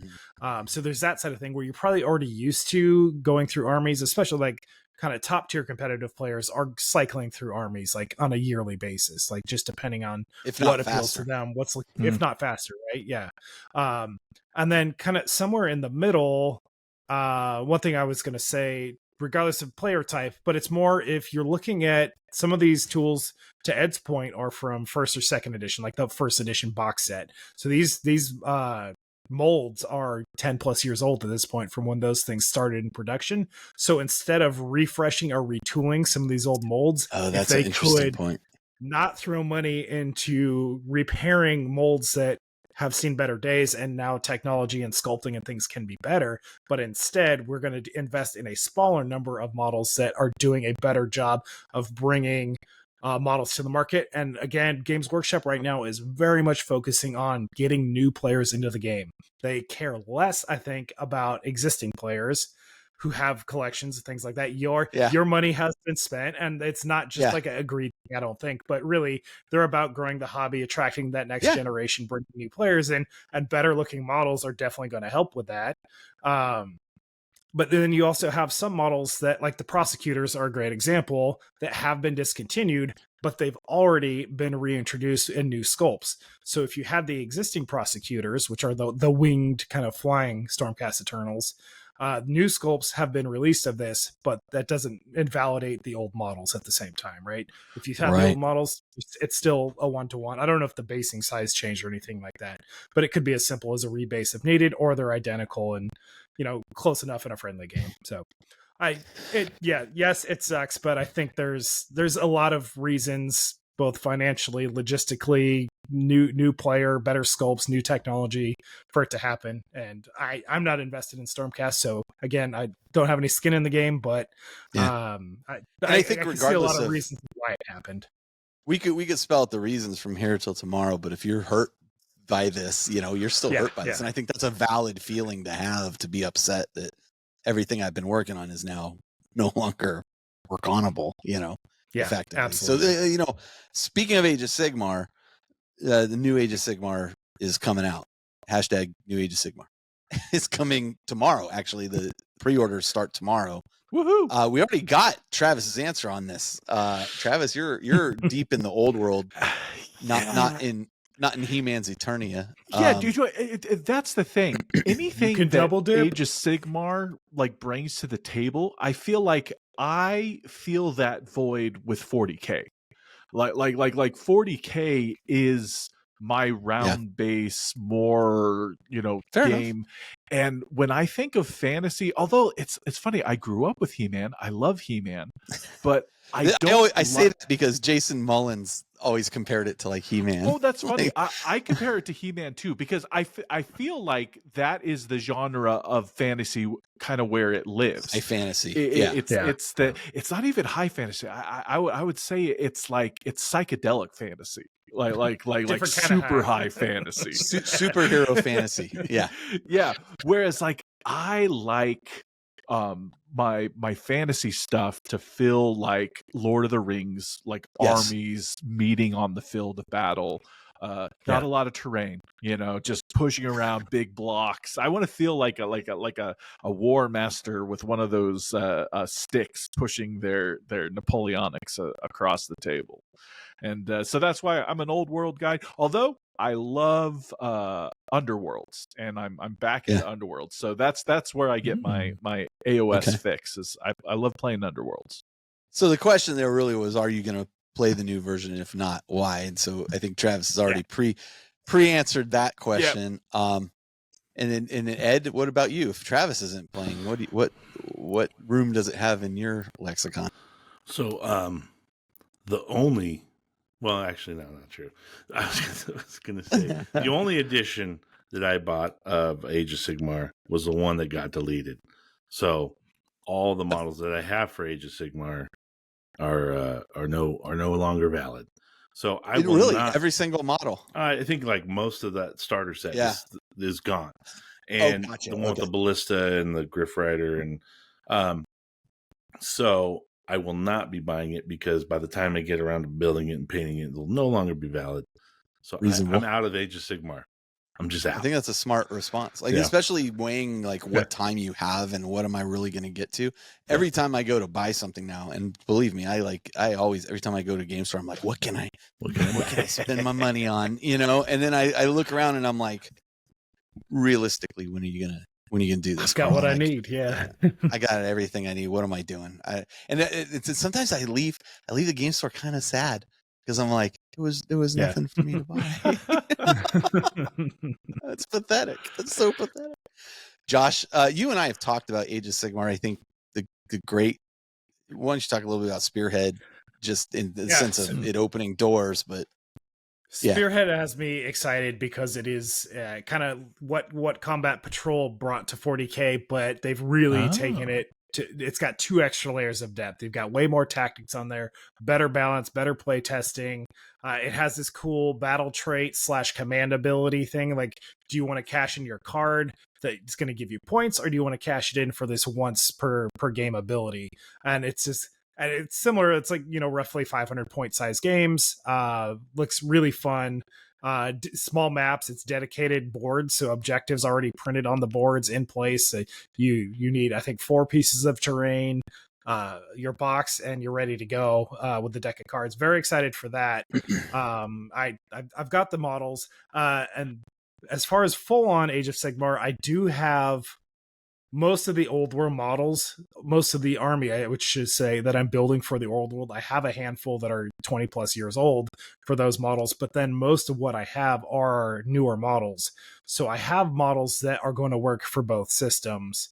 And I just need to figure out the basing. So for me, there's no reason not to build my old world army to be compatible with Age of Sigmar as well, because minus a model or 2, like I really have everything I need for that is fully compatible for both systems. So, be smart about the basing. That's what I was going to say, the round basing and the trays. Okay. Exactly. Yeah. So heavy cavalry is the one thing. He did everything right, Ed. Yeah. He did everything right. He did the round faces. He did everything right.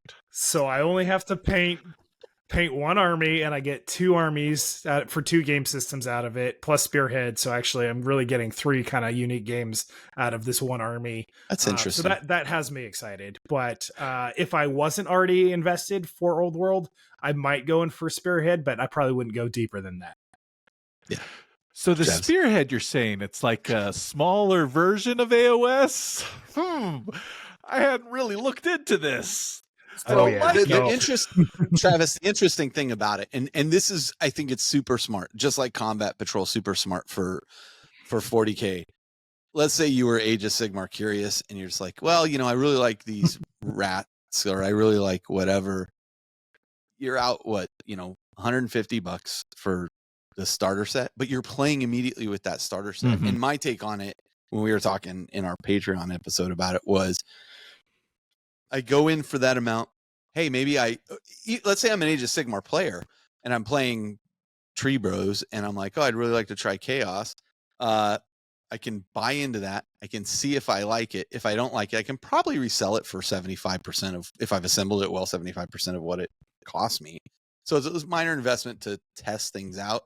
If I were like Josh said, if I were going to get into Age of Sigmar at this point, it would be just a quick Spearhead force to try it out. And as it turns out, I already have enough that I could run a Spearhead force at the moment. So, if I play it, that's how I'll play it. But right now I'm just so focused on 40K. I've just got so much going on that, I can't diverge. And I as much as I just saw that strike, you're like, oh, really? I encourage you to not go that route right now. stay the course. No, I have a lot. Have you of heard hobby. of Legions Imperialis? Oh God, that's the same thing. Like all of these specialty games I'm so interested in, but I'm like, I still have Swooping Ox to paint that have been in my paint queue for 20 years. So oh, that's something I didn't talk about earlier, Josh, during the hobby progress section. Was I went back to my Kanban board of all my stuff, okay, and it's all updated. I was able to move so many things over to the completed column. It was glorious. So it's been a really busy year for you. Yeah, for sure. Trying to paint as many models as there are days in the year. So we'll see. Nice. That's my objective. I don't think it's going to happen. That's a good number. If I get halfway there, I'll be really happy. So slap chat more beastmen. There you go. So the last question for this section is around the balanced data slate, the Munitorum field manuals, which are the points adjustments, the core rules updates that just came out, which I don't know if you've taken a look at, but there's like a new pivot rule in there that's a little controversial. I think I understand what they were trying to address, but anyway, I'll give you my speech on that in a little bit. All that was released earlier this month. As usual, there are controversial changes across the board. We were just talking a few minutes ago about meta chasing, and like in the chaos groups in particular, warp talons were like fantastically good. Like they could come down, attack, and then basically bolt out. And now they changed it to they can come down and attack. If they wipe the unit, they can take off. And people are like, oh, now they're not worth the points. They're terrible. Get rid of them. I'm like, well, you shouldn't have bought those 4 boxes of warp talons based on the initial release. I mean, it never works out for you. Broken, it's going to be fixed at this point. Like things don't last for 10 years. It's you got not 6 months. Enjoy it. Yeah. So, I mean, this whole system of, hey, quarterly we release a balanced data slate. What do we think of this system and how it's working so far? And let's start with let's start with Josh on this one. Yeah, I think it's great. I think it's good for the overall health of the game that things are being addressed. Balance is being addressed. What they're focusing on is keeping the game more fair. Like it's obviously a dice game. Things are going to happen. Dice are going to be swingy. You could roll like a Tuttle and just not have luck on your side for the dice, but it's still a fun game, right? So I think the way they're approaching the game right now is let's balance it for competitive players, and there's nothing about a balanced game that detracts from a casual or narrative play experience. The one caveat that I would say with that statement is I think it is a little bit harder to access the game, especially for new players, when you have your physical copy of your rule book and a bunch of stuff is already outdated in that because it's been updated in a field manual, or the points are already changed, and some of the core rules, like including the movement phase with pivoting, have changed from how they're actually printed in the rule book. But in this day and age, everybody has access to the internet who's playing this game, and there was for so long there was a lot of reasons why they didn't do these things. Like not everybody was buying White Dwarfs when they would put out rules updates and publications that way. The PDFs weren't reliable, and when people were going to tournaments, like what version of the FAQ were you bringing and playing off of? So I know that there was hesitation to do that, but I think for the overall health of the game, it is kind of for the best that they are addressing these things more frequently to keep that just the game in a healthy and interesting spot. So nothing is ever going to be broken for too long. You're not going to go 10 years with a Dark Elder Codex that hasn't been updated and like so completely out of date because it's from 2 editions ago that it's not really a compatible game anymore at that point. So I think overall, I think it's for the best. Ed, any disagreement with that or agreement? Actually, I think I agree with what Josh said. Like the speed at which things are coming out is kind of fast, and sometimes it can be overwhelming. Is the only thing, but I mean, if you're trying to make a competitive game, you have to keep the rules up. There's no, it's better for playing. It's just kind of disheartening when your rule book's not that old, and it's like I go over to play with Travis, and he's like, "Oh, you don't need that anymore. Just put that away." It's like, "Oh, okay." Yeah. It actively made me angry. I'm talking about several months ago when I really kind of kicked into gear because I was only like playing 10th edition for my first like 15 games of 10th edition, I was only playing with people I was trying to introduce to the game. Which was my son. We played a bunch, and then some just other like tangential friends who weren't into it. I was trying to like, hey, let's play Combat Patrol. Let me show you. So what happened is when I finally played Cheyenne, and I'm like, okay, I'm gonna do this. He's like, oh no, that's been FAQ. Like literally 3 times in one turn, I tried to do something, and it's like, oh, that's not how the game works anymore. I'm like, what do you mean it's not how the game works? It's right here in my book. It's like, you really shouldn't use the book anymore. But then I found the app, and I started using this is my point. The official app for me makes it so that I could handle these quarterly updates, because without that, I would get so frustrated with having to look through PDFs like every time and having all these sort of things. But the way they designed that app, where you hit that top right button and it turns into a let's play mode, and all the rules are there, and you scroll down, and all of the command point things, what are those called? Your stratagems you can use in which phase you can use them, and your army rules are there, and it's like, it's fantastic. Once I started playing with that, I was like, I could update this every week, and I don't care as long as I just look at the app and it tells me what I'm going to do. The command bunker view just saves the world. But here's and I agree. I think, look, I think the argument is they got to go digital for everything. The problem is, they're trying to make money on everything too, and at a certain point, you get a little frustrated. For example, Shell's now playing Night Lords. We both play Chaos Space Marines. I had to go buy a second Chaos Space Marine Codex so that she could unlock her input. app. And all she wanted was the code. And she's like, it's really dumb that you can't just buy the code. I'm like, I agree. Yeah, I agree with you. I'm not arguing. And so I had to chase one down. Like Sky didn't have one. Gamecastle didn't have one. Finally, I'm like, I call the Games Workshop store and I'm like, do you guys have one of these inside? Yeah, I got one. Okay, hold on to it for me. I'm going to come down there. And it just, I literally wanted to just call him and go, take my card over the phone, charge me for it, and just give me the throw the book away. Throw the book away. Throw the book away. I've got 2 of them sitting over there. I'm like, I got to give one. I'm going to give one to somebody just so they have it, because we don't need to. But yes, I agree. The app is fantastic. You got to pay for the app. It's okay. Yeah. And whatever. But I think I hope eventually they just move to the digital thing. I get it. And I understand what everybody's saying, but man, it's time to move. It's time to get with the times. Update your website and and let us copy much happier. I'd be happy paying a higher monthly fee if it just gave you like all the codexes. If there was like a like a subscription. Tier. Yeah, like a tournament. That's a smart idea. Like, you're a tournament player? Boom. You pay this monthly fee and you get all the codexes. Like, you get all the codexes. Sounds pretty good to me. Yeah. Do you guys know there's a lot they could do there? Or this is also a question to the listeners, if none of you guys know the answer. But if you buy a EPUB version of a codex, so a digital copy of the codex, does it have a digital code in the back of that, like a unique digital code to unlock? I didn't even know you could buy an EPUB version any longer. Oh, you can. I did not know that. I'll bet you it does not. I don't know. Yeah. I'd love to know. So if somebody in the group out there knows, that would be very helpful. Yeah, I don't know. All right. Yeah. Well, listen, let's take a short break. We're going to come back and we'll record. We have a whole bunch more questions to ask you guys, so we'll be right back.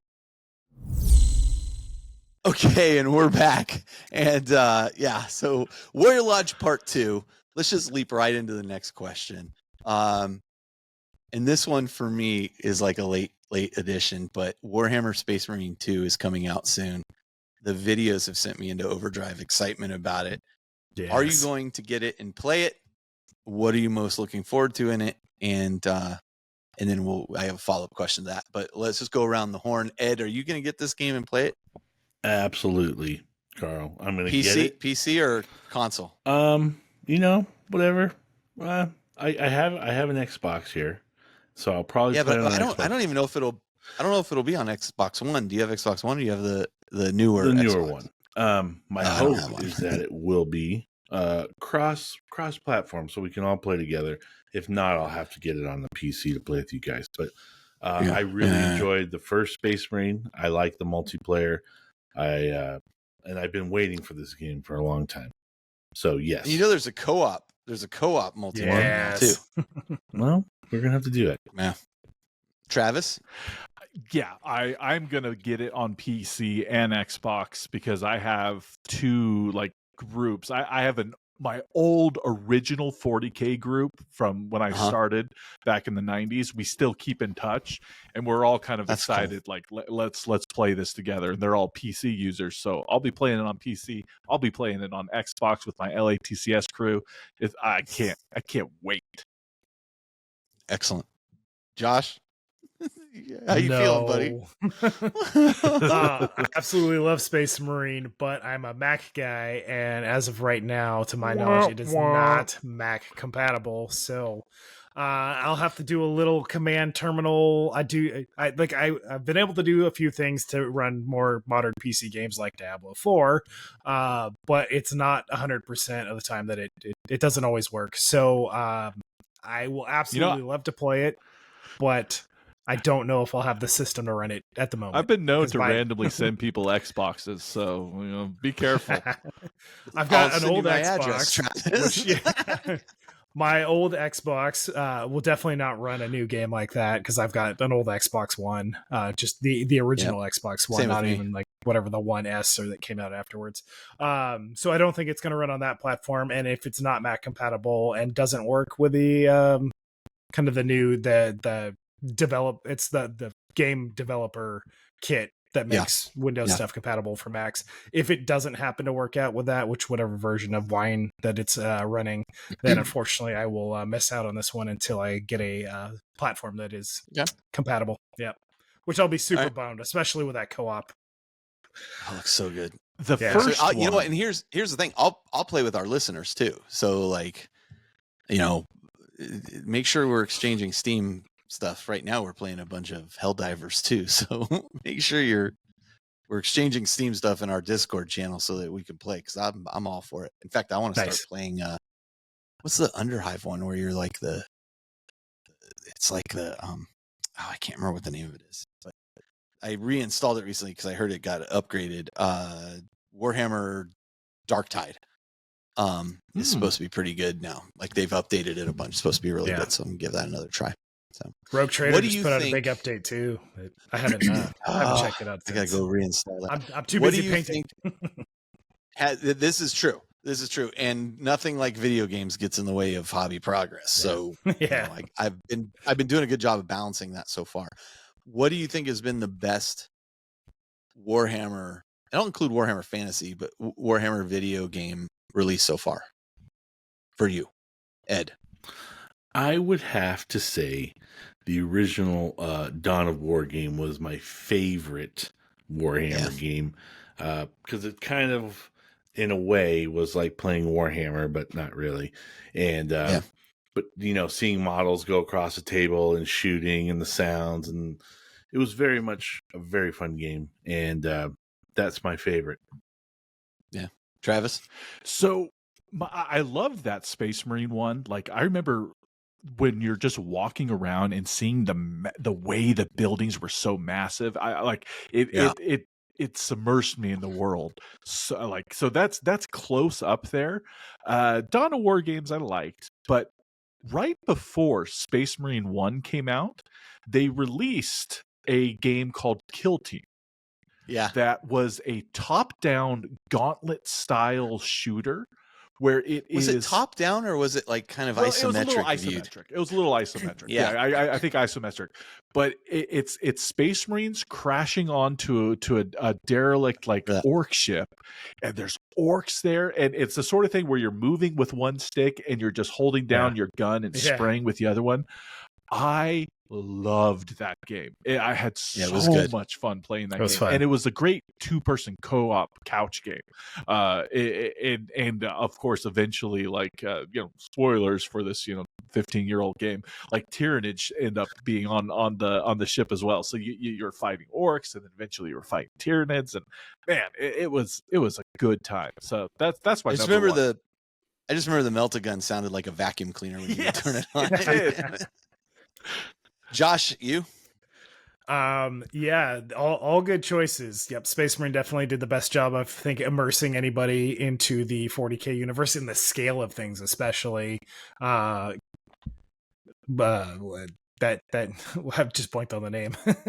Kill Team was super fun. Kill Team, yeah. I think I'm on board with Ed though. For me, I think it was really of the real-time strategy systems of the Dawn of War series. I think 1, 2, and 3 were all pretty fun. The first one definitely was for me, I think the strongest of just bringing all, like, I was a huge StarCraft player back in the 90s, so yeah, bringing 40K and StarCraft kind of together in that world and bringing the scale of battle to life in a way. Because before Dawn of War came out, I think that the previous 40K game that I played was Chaos Gate, which was like an alternating turn. You had, like four models. It was a terrible game. Graphics were very, 90s. It was more of a like turn-based strategy game of 40K, which really didn't bring 40K to life. So something like Dawn of War for me kind of brought the scale of battle to life more. So it was super. Yeah, I agree completely with what Travis said regarding Space Marine, like being immersive and dragging me in. Like when you see, like, you're like, oh, look at the size of those doors, or oh, this is what it looks like. This is how they envision it. It helped me to envision it a little bit more as well. So that's why I'm really looking forward to the sequel. But I agree with Ed. So I didn't give Ed a chance to disagree with me. I should have said Dawn of War 1 first because like you, I was a StarCraft player. I was a big StarCraft player, and StarCraft was such a solid game. Like it was so like in South Korea, like they were playing that hardcore tournament style and stuff. And we would get you had a map creator and we would play this game. I lived in a house with 3 other guys. We were playing all the time, and then Dawn of War came out and I was like, up until then, every other RTS felt like just like they were trying to dethrone StarCraft. And I'm not saying that it dethroned StarCraft, but it was as good as you could get. And like it was its own thing. Like it didn't feel like it was imitating StarCraft. It felt like it was its own thing, and it was 40K. So it definitely played different. It really did. Okay, so next question. Legends units. We touched on this earlier, and I played in a game against Brett last week, and Brett was actually using a Legends unit. It was the first time somebody had used one.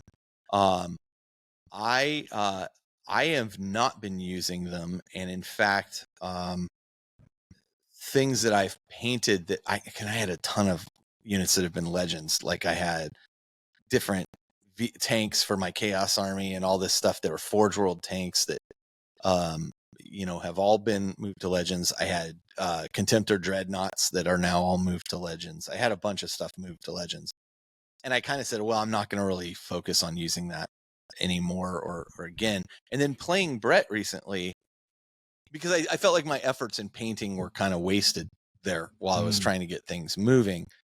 But then playing against Brett recently, I was like, oh, this was cool. Like I miss the days of, hey, we're going to bring Forge World units to a thing. Is that cool? Yeah, it's cool, and so my only concern with it is I put a bunch of effort into painting something that ultimately doesn't ever get any updates or points updates and just kind of falls by the wayside at the end. But maybe I'll have enjoyed my time with it while I have it. So I haven't yet, but I think I might coming up in the future. So what about you, Travis? Any thoughts on any units that have been Legend? I mean, I think my thoughts are that I would never stop playing with the Legend units, but no units that I own have become Legend yet. Legendary, maybe, but not Legend. Because I think I never really dipped into Forge World, so it's like my Eldar force is all still in the Codex, and my Necron force I started building in 9th edition, so I haven't really spread out to any of those. Although there are some cool Legend Forge World Necron units that I might be tempted. that big caterpillar thing, that thing's so cool. But I could tell you my old world army is a legendary army where they are saying we will never update it. I'm vampire counts through and through. And guess what? I will always be vampire counts. And that's okay. That's okay with me. Yeah. I got my little PDF, and I'm just gonna go forth and go be your vampire self and raise from the dead. Yeah. Nice. All right. I think that's fair enough. Like, I was so heavily invested in Forge World stuff. Like, I've just got, like, even my rhinos have like Forge World extra armor on them and stuff. Your Forge World has Forge World. My Forge World. Yo, dog, I heard we like Forge World. So we put a Forge World on your Forge World so you get Forge World while you're a Forge World.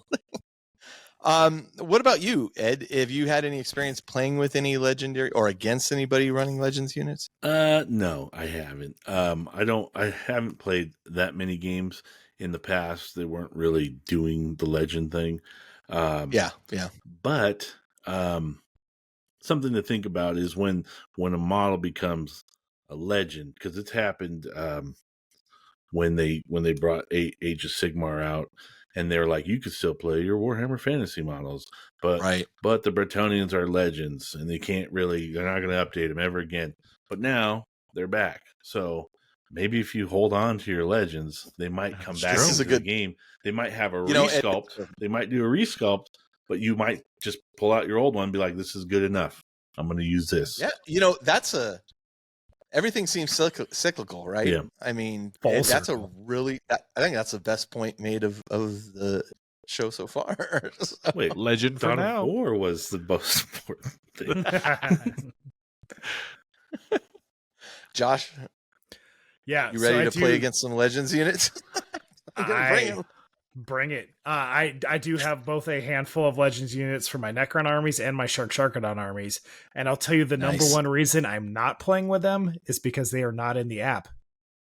So just not having that easy reference for list building or profile reference. They're not. The Forge World stuff that is not Legends is in the app, but Legends units are not in there. So you need to leave the points out of that and like print out a card or a copy of the card, which isn't that big of a deal, but it is another thing to bring. And it like building your list and just being like, oh, whatever, I'm 215 points shy because the Legends unit is filling up that and I need to have a card. That's the biggest reason that I'm not, but I'm not opposed to playing against them or playing with them. And in fact, I would love to bring my Contemptor Dreadnought out of retirement. How spoiled are we already by the app and the improvements? Like, it's good. I go, like you were saying earlier, Traz, I went last night. I played a game last night against Bryce, and like I didn't even bring my codex. I just brought my iPad. The one thing I will say is I had to tether my iPad through my phone to log in because there's no Wi-Fi there. And then all right, but still, I mean, it's just so easy. Like they need to make their other electronic stuff as easy as they've made. I think the app runs really good on an iPhone. Like the screen, they increase the size of the font well enough. Like I just run it off my iPhone. Well, when I started painting my sisters, it was the first time I had to wear my headset with the magnifying glasses. My vision is starting to go, and things seem to be getting smaller. So this is true. I need the iPad. Okay, all right. Josh, you came up with this question, but I want to pose it to everybody, which is how do you balance the joy of painting miniatures, assuming you get joy from painting, which I would say I don't know that I have in the past, but boy, this last couple weeks has been a lot of fun, and painting with my wife has been a lot of fun. And if you're watching on video, you saw me move my camera because my wife is over there doing the gold edging on her Helldrake. Champion. Oh, she's starting with the Helldrake. Ooh. Yeah, that's what she's working on. She's brave. I think she had she's going at it. She's awesome. Committed, man. And that's so awesome. And I very much enjoy painting with friends. Like if people come over as a group and we paint, like I love that because it creates conversation. But how do you balance the joy of painting miniatures with the thrill of commanding armies on the tabletop? And Josh, maybe you can answer this question first to give us a little bit of insight into what you were thinking. Yeah, obviously there's people who are hobbyists first. There's people who are gamers first. There's people in the middle. I think most of us are probably more in that middle zone.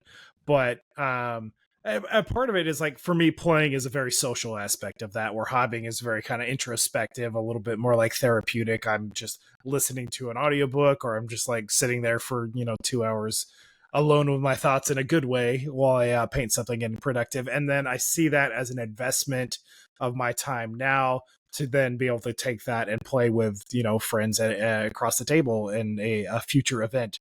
So for me, it's kind of like, well, what's priority for you, and how, like, if you only have so many hours of free time to spare, how are you deciding to invest that? Like, will you prioritize playing a game over painting, or will you prioritize painting something because you're excited about that and bringing this project to life, bringing the old world to life or something like that? So yeah, it's just more of a curiosity point for some discussion. And I would say I'm definitely in the middle. Like, I enjoy actually, historically, I haven't really enjoyed the process of painting, but I absolutely love the end result. And I've always been like a fully painted army, fully painted games. And that's just like, since I was a 12-year-old kid playing this in the 90s, like, that's how, like, 40K, Warhammer Fantasy, whatever miniature games has just been kind of the status quo for me. So I've definitely been enjoying the painting process more and more these days. And part of that is, escalating the hobby, having the right tools for the job, but also just being able to, build something and carry that momentum into the next thing, and then see it come to life on the tabletop across from, guys like you having fun with friends. Mm-hmm. Ed? Initially, when I started out in this hobby of playing 40K in the group that I used to play with, I was more focused, like 90% on the actual gameplay. I really enjoyed playing, and we would play every week. We'd go to the hobby shop and we'd get a game, and then sometimes even more on top of that. So I was very much into the game. We'd play Ardboys, if you remember Ardboys back in the day. Yeah, I remember. It was Explain what Ardboys is for those who are fairly new to the hobby. I kind of forgot, but the main thing was you'd get like a 2,500 point. It's sponsored by GW, and it was a 2,500 point army. You just made the best army you can make, the hardest hitting army you can make. It didn't have to be painted, and you'd go and you'd play 3 games on a Saturday, right. I think. And then there was no roster, no force org to my recollection either. It was no force org, no painting required. Bring it hard. Yep. Bring your hard list. And then if you won, you go on to the semifinals, and then you go on to the next thing. And we did that twice, and it was brutal. But it was also that's what I liked. I enjoyed playing. We would always me, Josh, and Blake, the first 3 of the LATCS, we would call each other. We would talk to each other after the games. It was always about list building and talking about the games, how we can improve.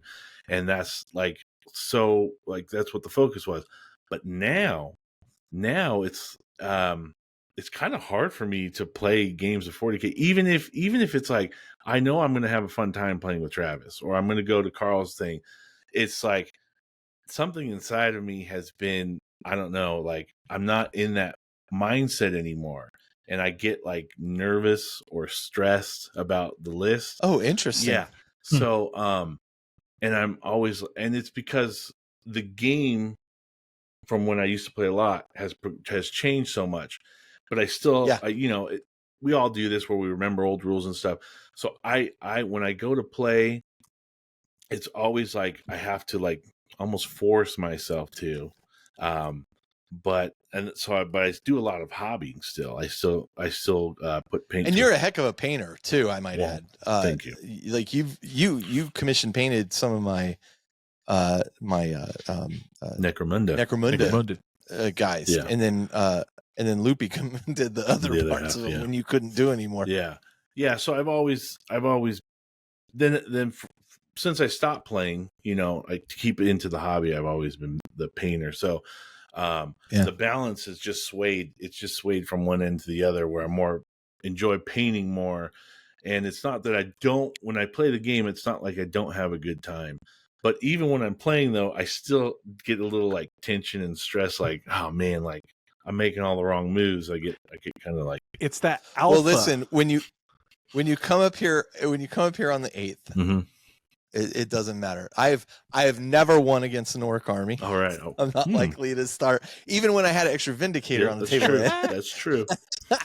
I did not win against an orc army. So, and to me, it's really not about the winning or losing. To me, it's all about just having fun. Right. And like the game I was playing with Bryce the other night, there was a point where like he had tied up my land raider with a monstrous creature, and I had some other units that were now about to assault into some gaunts. And I was like, well, I'm going to use the Land Raider to fire at this thing, but I'm at -1 to hit because, he's engaged in combat. And, the thing I appreciated about Bryce was he said, hold on a second, stop. And he goes, think about it. If the monstrous creature only has like 2 wounds left. If you are able to take those wounds off of that monstrous creature and it dies, then your Land Raider is freed up to shoot at its ballistic skill as opposed to -4. He goes, you got these guys here that have them shoot this. And I was like, you're absolutely right. That is a great point. And so like, those are the kinds of games we're playing right now where it's like, everybody's kind of helping each other. Like, think about the flow of this thing. I agree with you though, Ed, like to bring me to the tabletop. And I've been trying to overcome this more because I'm enjoying playing so much. It's an effort. And I remember even way back when Jeff was talking about this, like, there's times where it's much easier just to play a board game because the effort of packing up all the models, taking them somewhere, setting up a table, playing the game, packing everything back up, there is a large overhead to playing the game. But I have to say with 10th edition, I have felt more than ever that it's worth the overhead. Like, it's just been so much fun for me. So when you come up, please try not to worry about any of that stuff. Shell's gonna play. I'd love to get a doubles game in with Shell, so that I can help her along and we can just play a fun game. I'll play a doubles game. Whoever my partner is, I'll play. Doubles games are nice too, in the sense that you can kind of offset your loss with a little bit of consolation. This guy's well, we both failed. And when you win, you're like, you get to share the win. It was clearly all me. When Josh and I played doubles, Titanicus. Josh was clearly like the smart, like tactical player. I'm just like, hey, I'm here to win the friendly points. Carl got us the sportsmanship award. And I got us the W. Yeah, we perfect. Travis, what about you? I absolutely hate painting. I hate building models. I hate gluing them together. I hate cleaning them. I don't like building models. I hate blocking in colors on the models. Wow. I hate using an airbrush. Once like a wash is applied, and I actually like the detailed work. Like, I like putting highlights on the models. Once the wash is applied to my models, it'll take me like weeks to get to that point, and then I finish them that night once they're washed. Wow, interesting. This is news to me. Yeah. That you're a great painter, also. I freaking love painted models. That's the whole thing. Yeah. Is like same. I just love like sometimes before I go to bed, I just open up my cabinets. I just look at them. And I'm just like, I just love these things. Because you got those new cabinets. I know. You got the same ones I got. I got the new cabinets. They're great.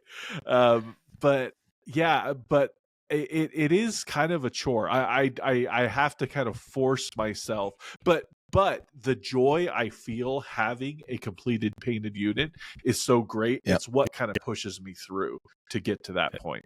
And agreed. And I've done it a lot. You look at the end goal. You got to keep your eye on the end goal. I have, like 3 armies. Well, my Tyranids are only 1,500 points, and I need to.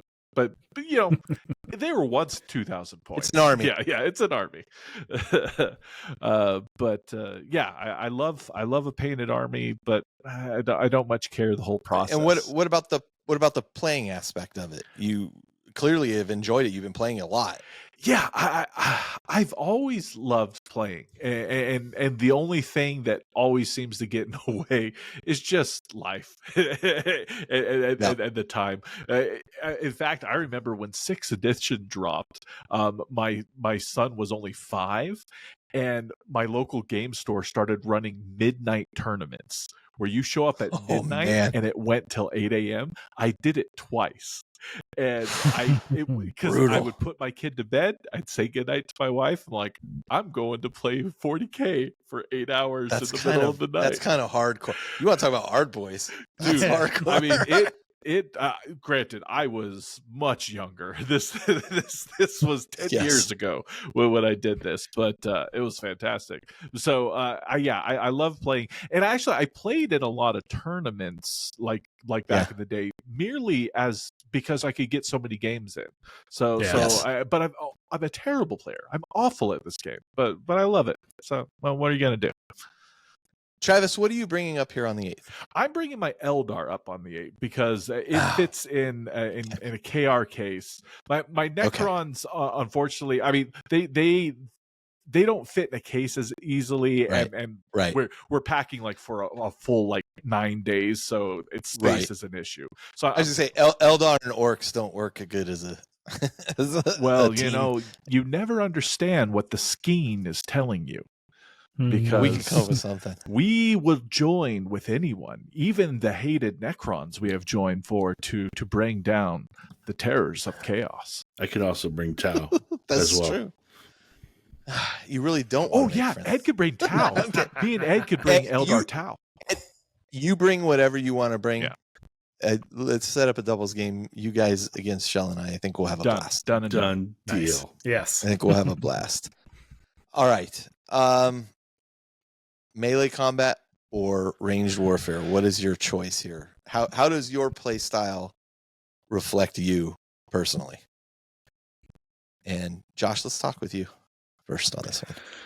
Yeah, gameplay wise, I think I definitely prefer melee combat, and I think that's actually part of what has been appealing to me more with the Old World and Age of Sigmar. Is actually they are much more melee centric games.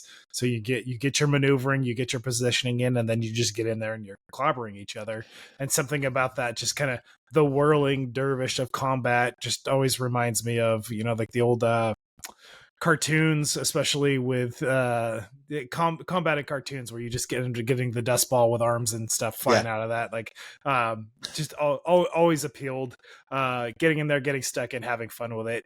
I do also prefer, like, it's funny, I kind of have two speeds and not really the middle ground, which is probably, I think most people are like kind of balanced in the middle. Like I like a really finessey, like positioning, more Eldar play style of like every unit really has its purpose and positioning really matters for those to do their thing. And that's kind of like the puzzle pieces falling into place, and that's very satisfying. But aside from that, it's like I want to get in there, I want to get stuck in, I want to be in your face, and I want to have fun with it.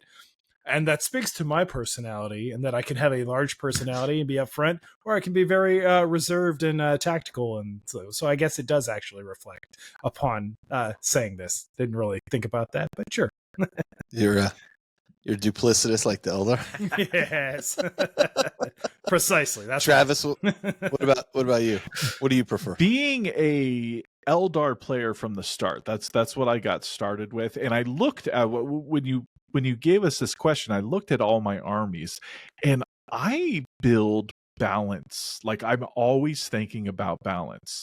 But I do slightly lean towards shooting.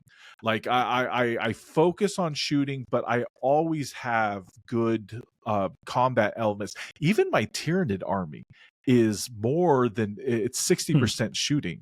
And then just like 40%. Let me tell you, Tyranids can do some shooting now, too. Yeah. And Necrons, I'm very shooty, and then I have I have a Satan and the Scorpix that can mess up in there, but then everything else is shooting. So I'm almost I'm 60% shooting, 40% melee. That's how I like to build lists, and and it hasn't worked out for me so far. So there we go.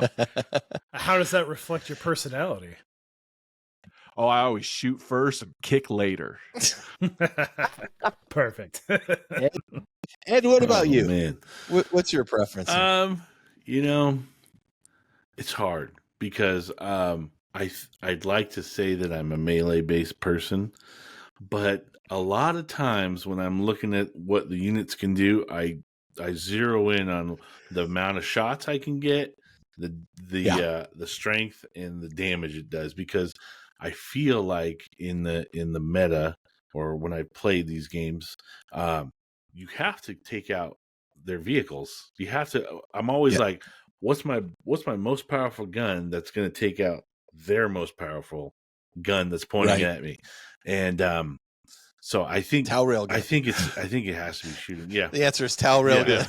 So I think I'm a more of a shooter because my focus is to look at what's my biggest threat and try to take that out first. That's interesting. I take kind of the same approach. Like when I'm building a list, I'm like, okay, I'm going to need some way to fire. But I think nothing makes me happier than jumping into combat with something that just overwhelmingly destroys something in combat and close combat. This is why I like Demon Princes, and when they get in, like, it's just they wreck house. I almost feel bad for my opponent when, like, last night I did like 6 mortal wounds just before on the charge, you know, and then it's like, okay, now we fight. Yeah. I think what that says about my personality, it's probably why I lean towards chaos, because it falls somewhere in the middle. You have shooting, you have close combat.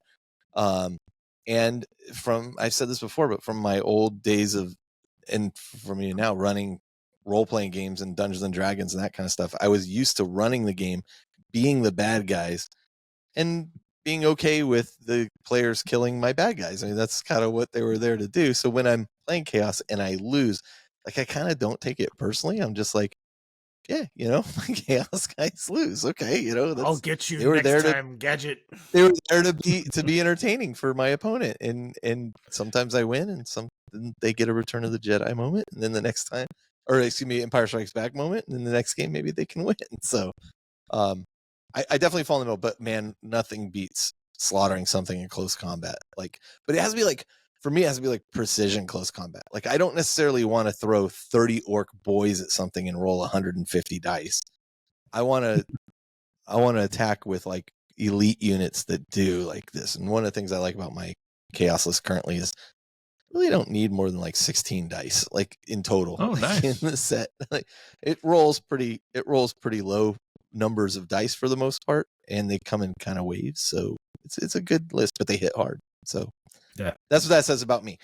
Last question, and then we'll wrap it up for the day, gentlemen. If you could make one adjustment to enhance the overall 40K gaming experience, and that's not necessarily a rules adjustment, but it could be, what would that adjustment for you be in this day and age? And Josh, I'll go to you first. Oh, that's actually, it's a hard one for me to answer. The game is in a really fun spot. I definitely, for me, I think it would be, I said something and I went back on it when we had the Badcast guys on, I think in the last Warrior Lodge. But for me, the Marines right now are lacking a little bit of personality chapter to chapter. So it would be bringing some kind of chapter tactic back in. I think after playing a couple more games since that last discussion, like I don't miss it from a rules complexity side of things. And I think it is probably better for the game from a balance side that those do not exist. But playing my sharks that have absolutely nothing special, and I'm trying to play them a way that they're not designed to be played, because they are not designed to be played as an assault-based army, and that's absolutely how I want to play them. Not having some sort of chapter tactics, gets me sustained hits with my chain swords when I'm in there, because I just want to get in there and get the scent of blood in the water and go into that kind of frenzy like they used to, which is very much how, like, in 9th edition, 8th and 9th edition, they had rules that did exactly that brought them to life a bit more. So for me, it's just that one kind of layer. And I think, again, it's more specifically how I'm trying to play this army versus how that army is designed. Yeah. And part of that, again, because I've been playing this army for 5 editions now. So I'm trying to fit the square peg in the round hole. And that's the one thing that I'm missing because of that, which honestly is probably why I'm more excited than Eldar than ever. And again, this will be my 3rd Eldar army, and I can't quit him. I keep coming back to him because I can't quit you. I've been playing Eldar since 2nd edition, and I'm so excited to bring him back to life. And I think it's more because I'm approaching that army how it is intended to be played from a ground up build of this force. Ed, what about you? Oh man. Okay. So for me personally, this is a tough question. It is a tough question. Yeah. So I'm just going to bring it to myself. And, so for me personally, what could make the experience better is if I can get over that my own wall that I build up to get me to go start playing again. Because I know that when I play, it's going to be fun, and the games have a great time. Yeah, and so just.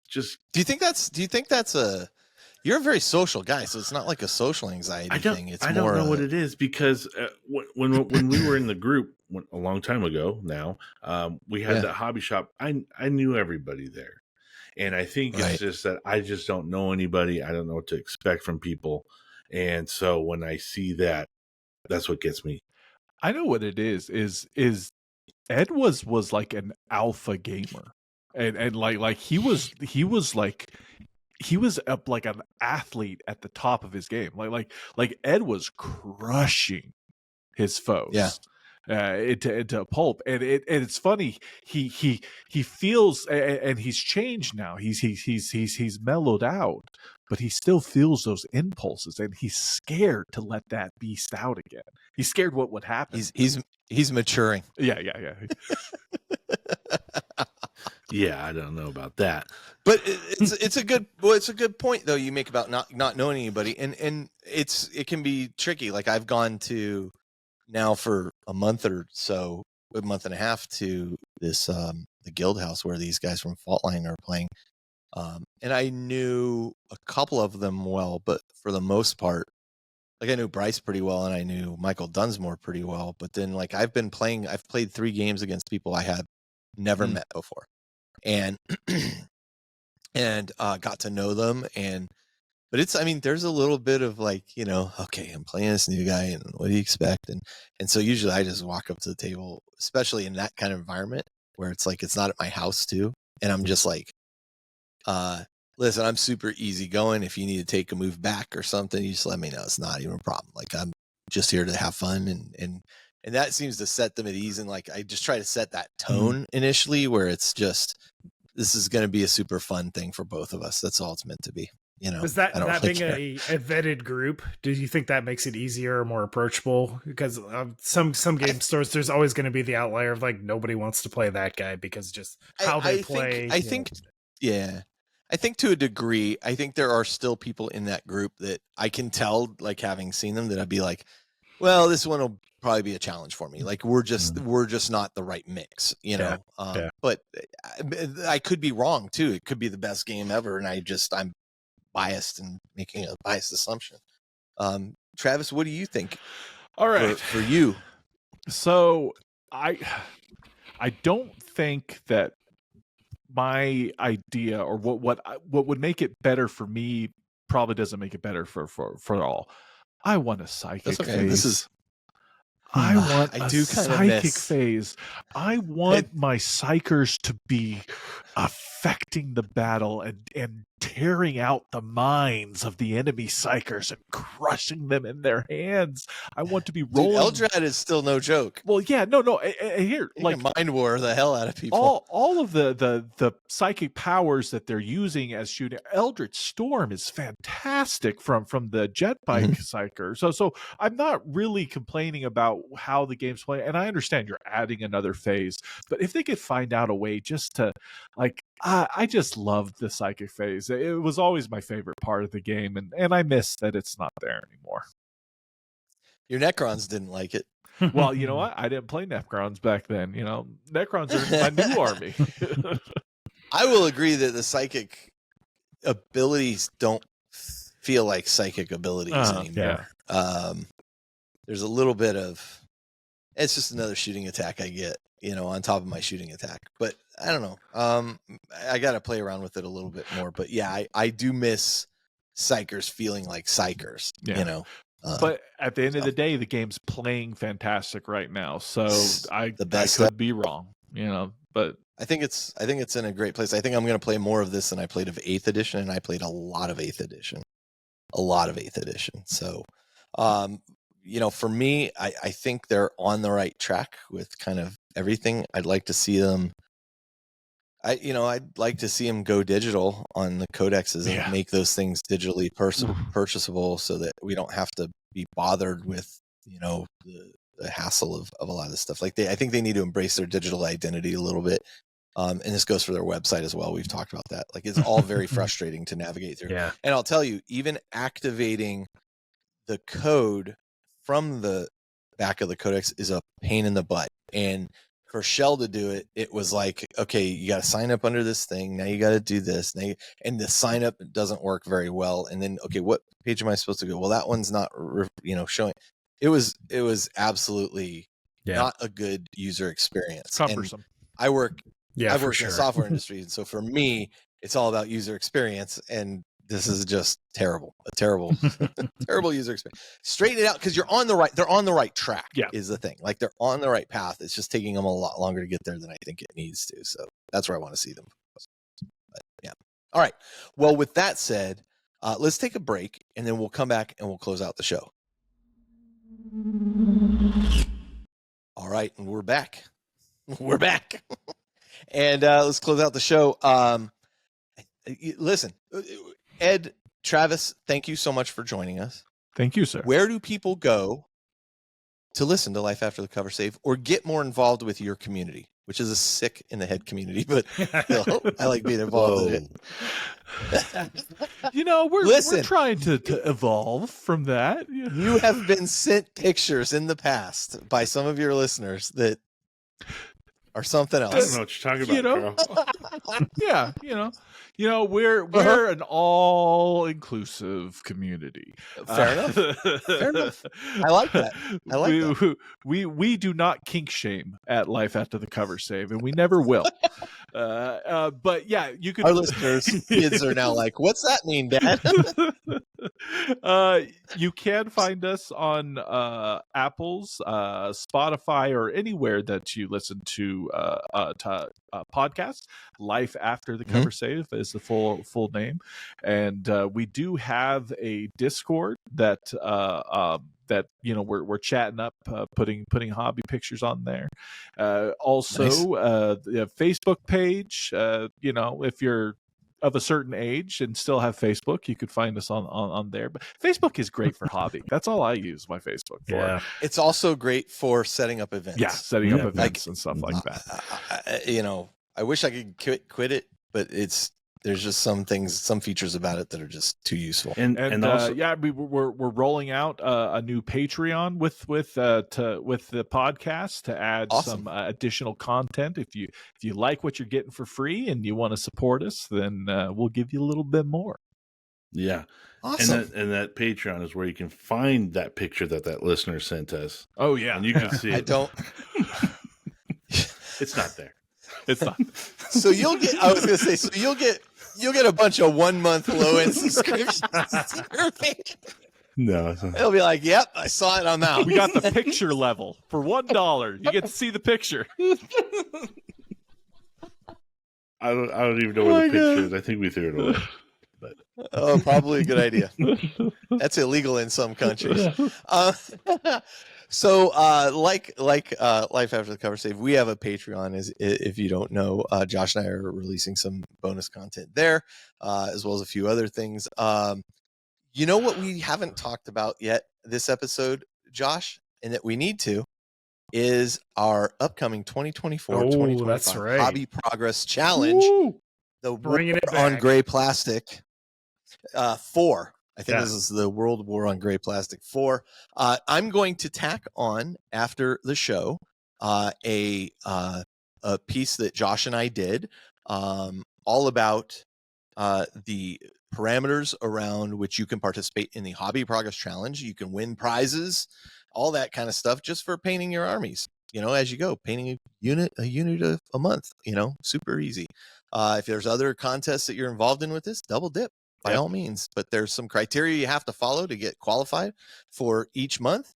And all that information can be found at theindependentcharacters.com under the information Community. about the community section. Yeah. There is a link in there that has all the rules and the FAQs for how you get involved. It's super easy. You just have to take a picture before you start and a picture once you're done, with a little card that has your name and the date that you started and the date you finished. And you get entered for drawings for prizes from some of our sponsors, and it's going to be great stuff. So anyway, listen to that after we close out the show here. It's more open and more flexible than ever before, I think. So Yeah. I mean, it's not 40K specific. It's not even GW specific. It's all, Just we can make some getting stuff adjustments. painted. Yep. Yeah, and I want to thank Shell, who's going to help us track all that information when she's done painting her her Helldrake over there. Should be done with good Helldrake stuff in less than a year.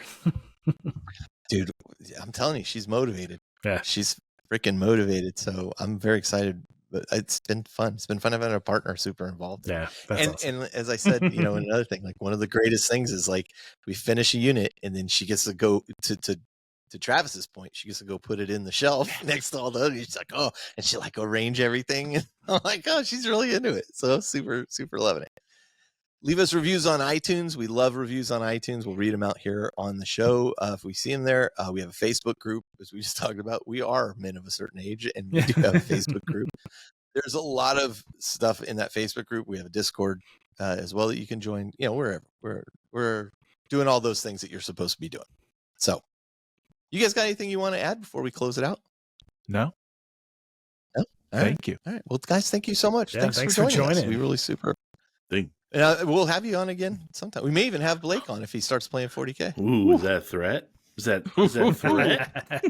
It's a promise. It's a promise. All right. He's coming up. He's going to play. He'll play. He wants to play Necromunda, Josh. He wants to play a game of Necromunda. It's close enough. Well, yeah. Ed and I are playing some Titanicus, and I think Blake was jumping in on that as well. But so good. He can use my Titans if he wants. If there's enough bandwidth, I would love to play a game of 40K, a game of Titanicus, and a game of Necromunda. That's a lot. That's a lot to ask. We'll see if I can pull That's it a lot off. to ask. But yeah, Titanicus We'll and 40K right. will take the first 2 slots, but I'll get Necromunda if I can. And we'll talk all about that on the next show too. Yeah. So okay. So until next time, this is Carl. This is Josh. This is Travis. This is Ed. We're coming to you from the Astronomicon, where the painting never ends, and I'm happy for it. And Josh? where cover saves and independent characters are from an age long past. And the psychic phase might be gone, but the friends we made along the way are still here. Where life is always sweeter. After the cover save. All right. Thank you so much for joining us, guys, and we will see you next time.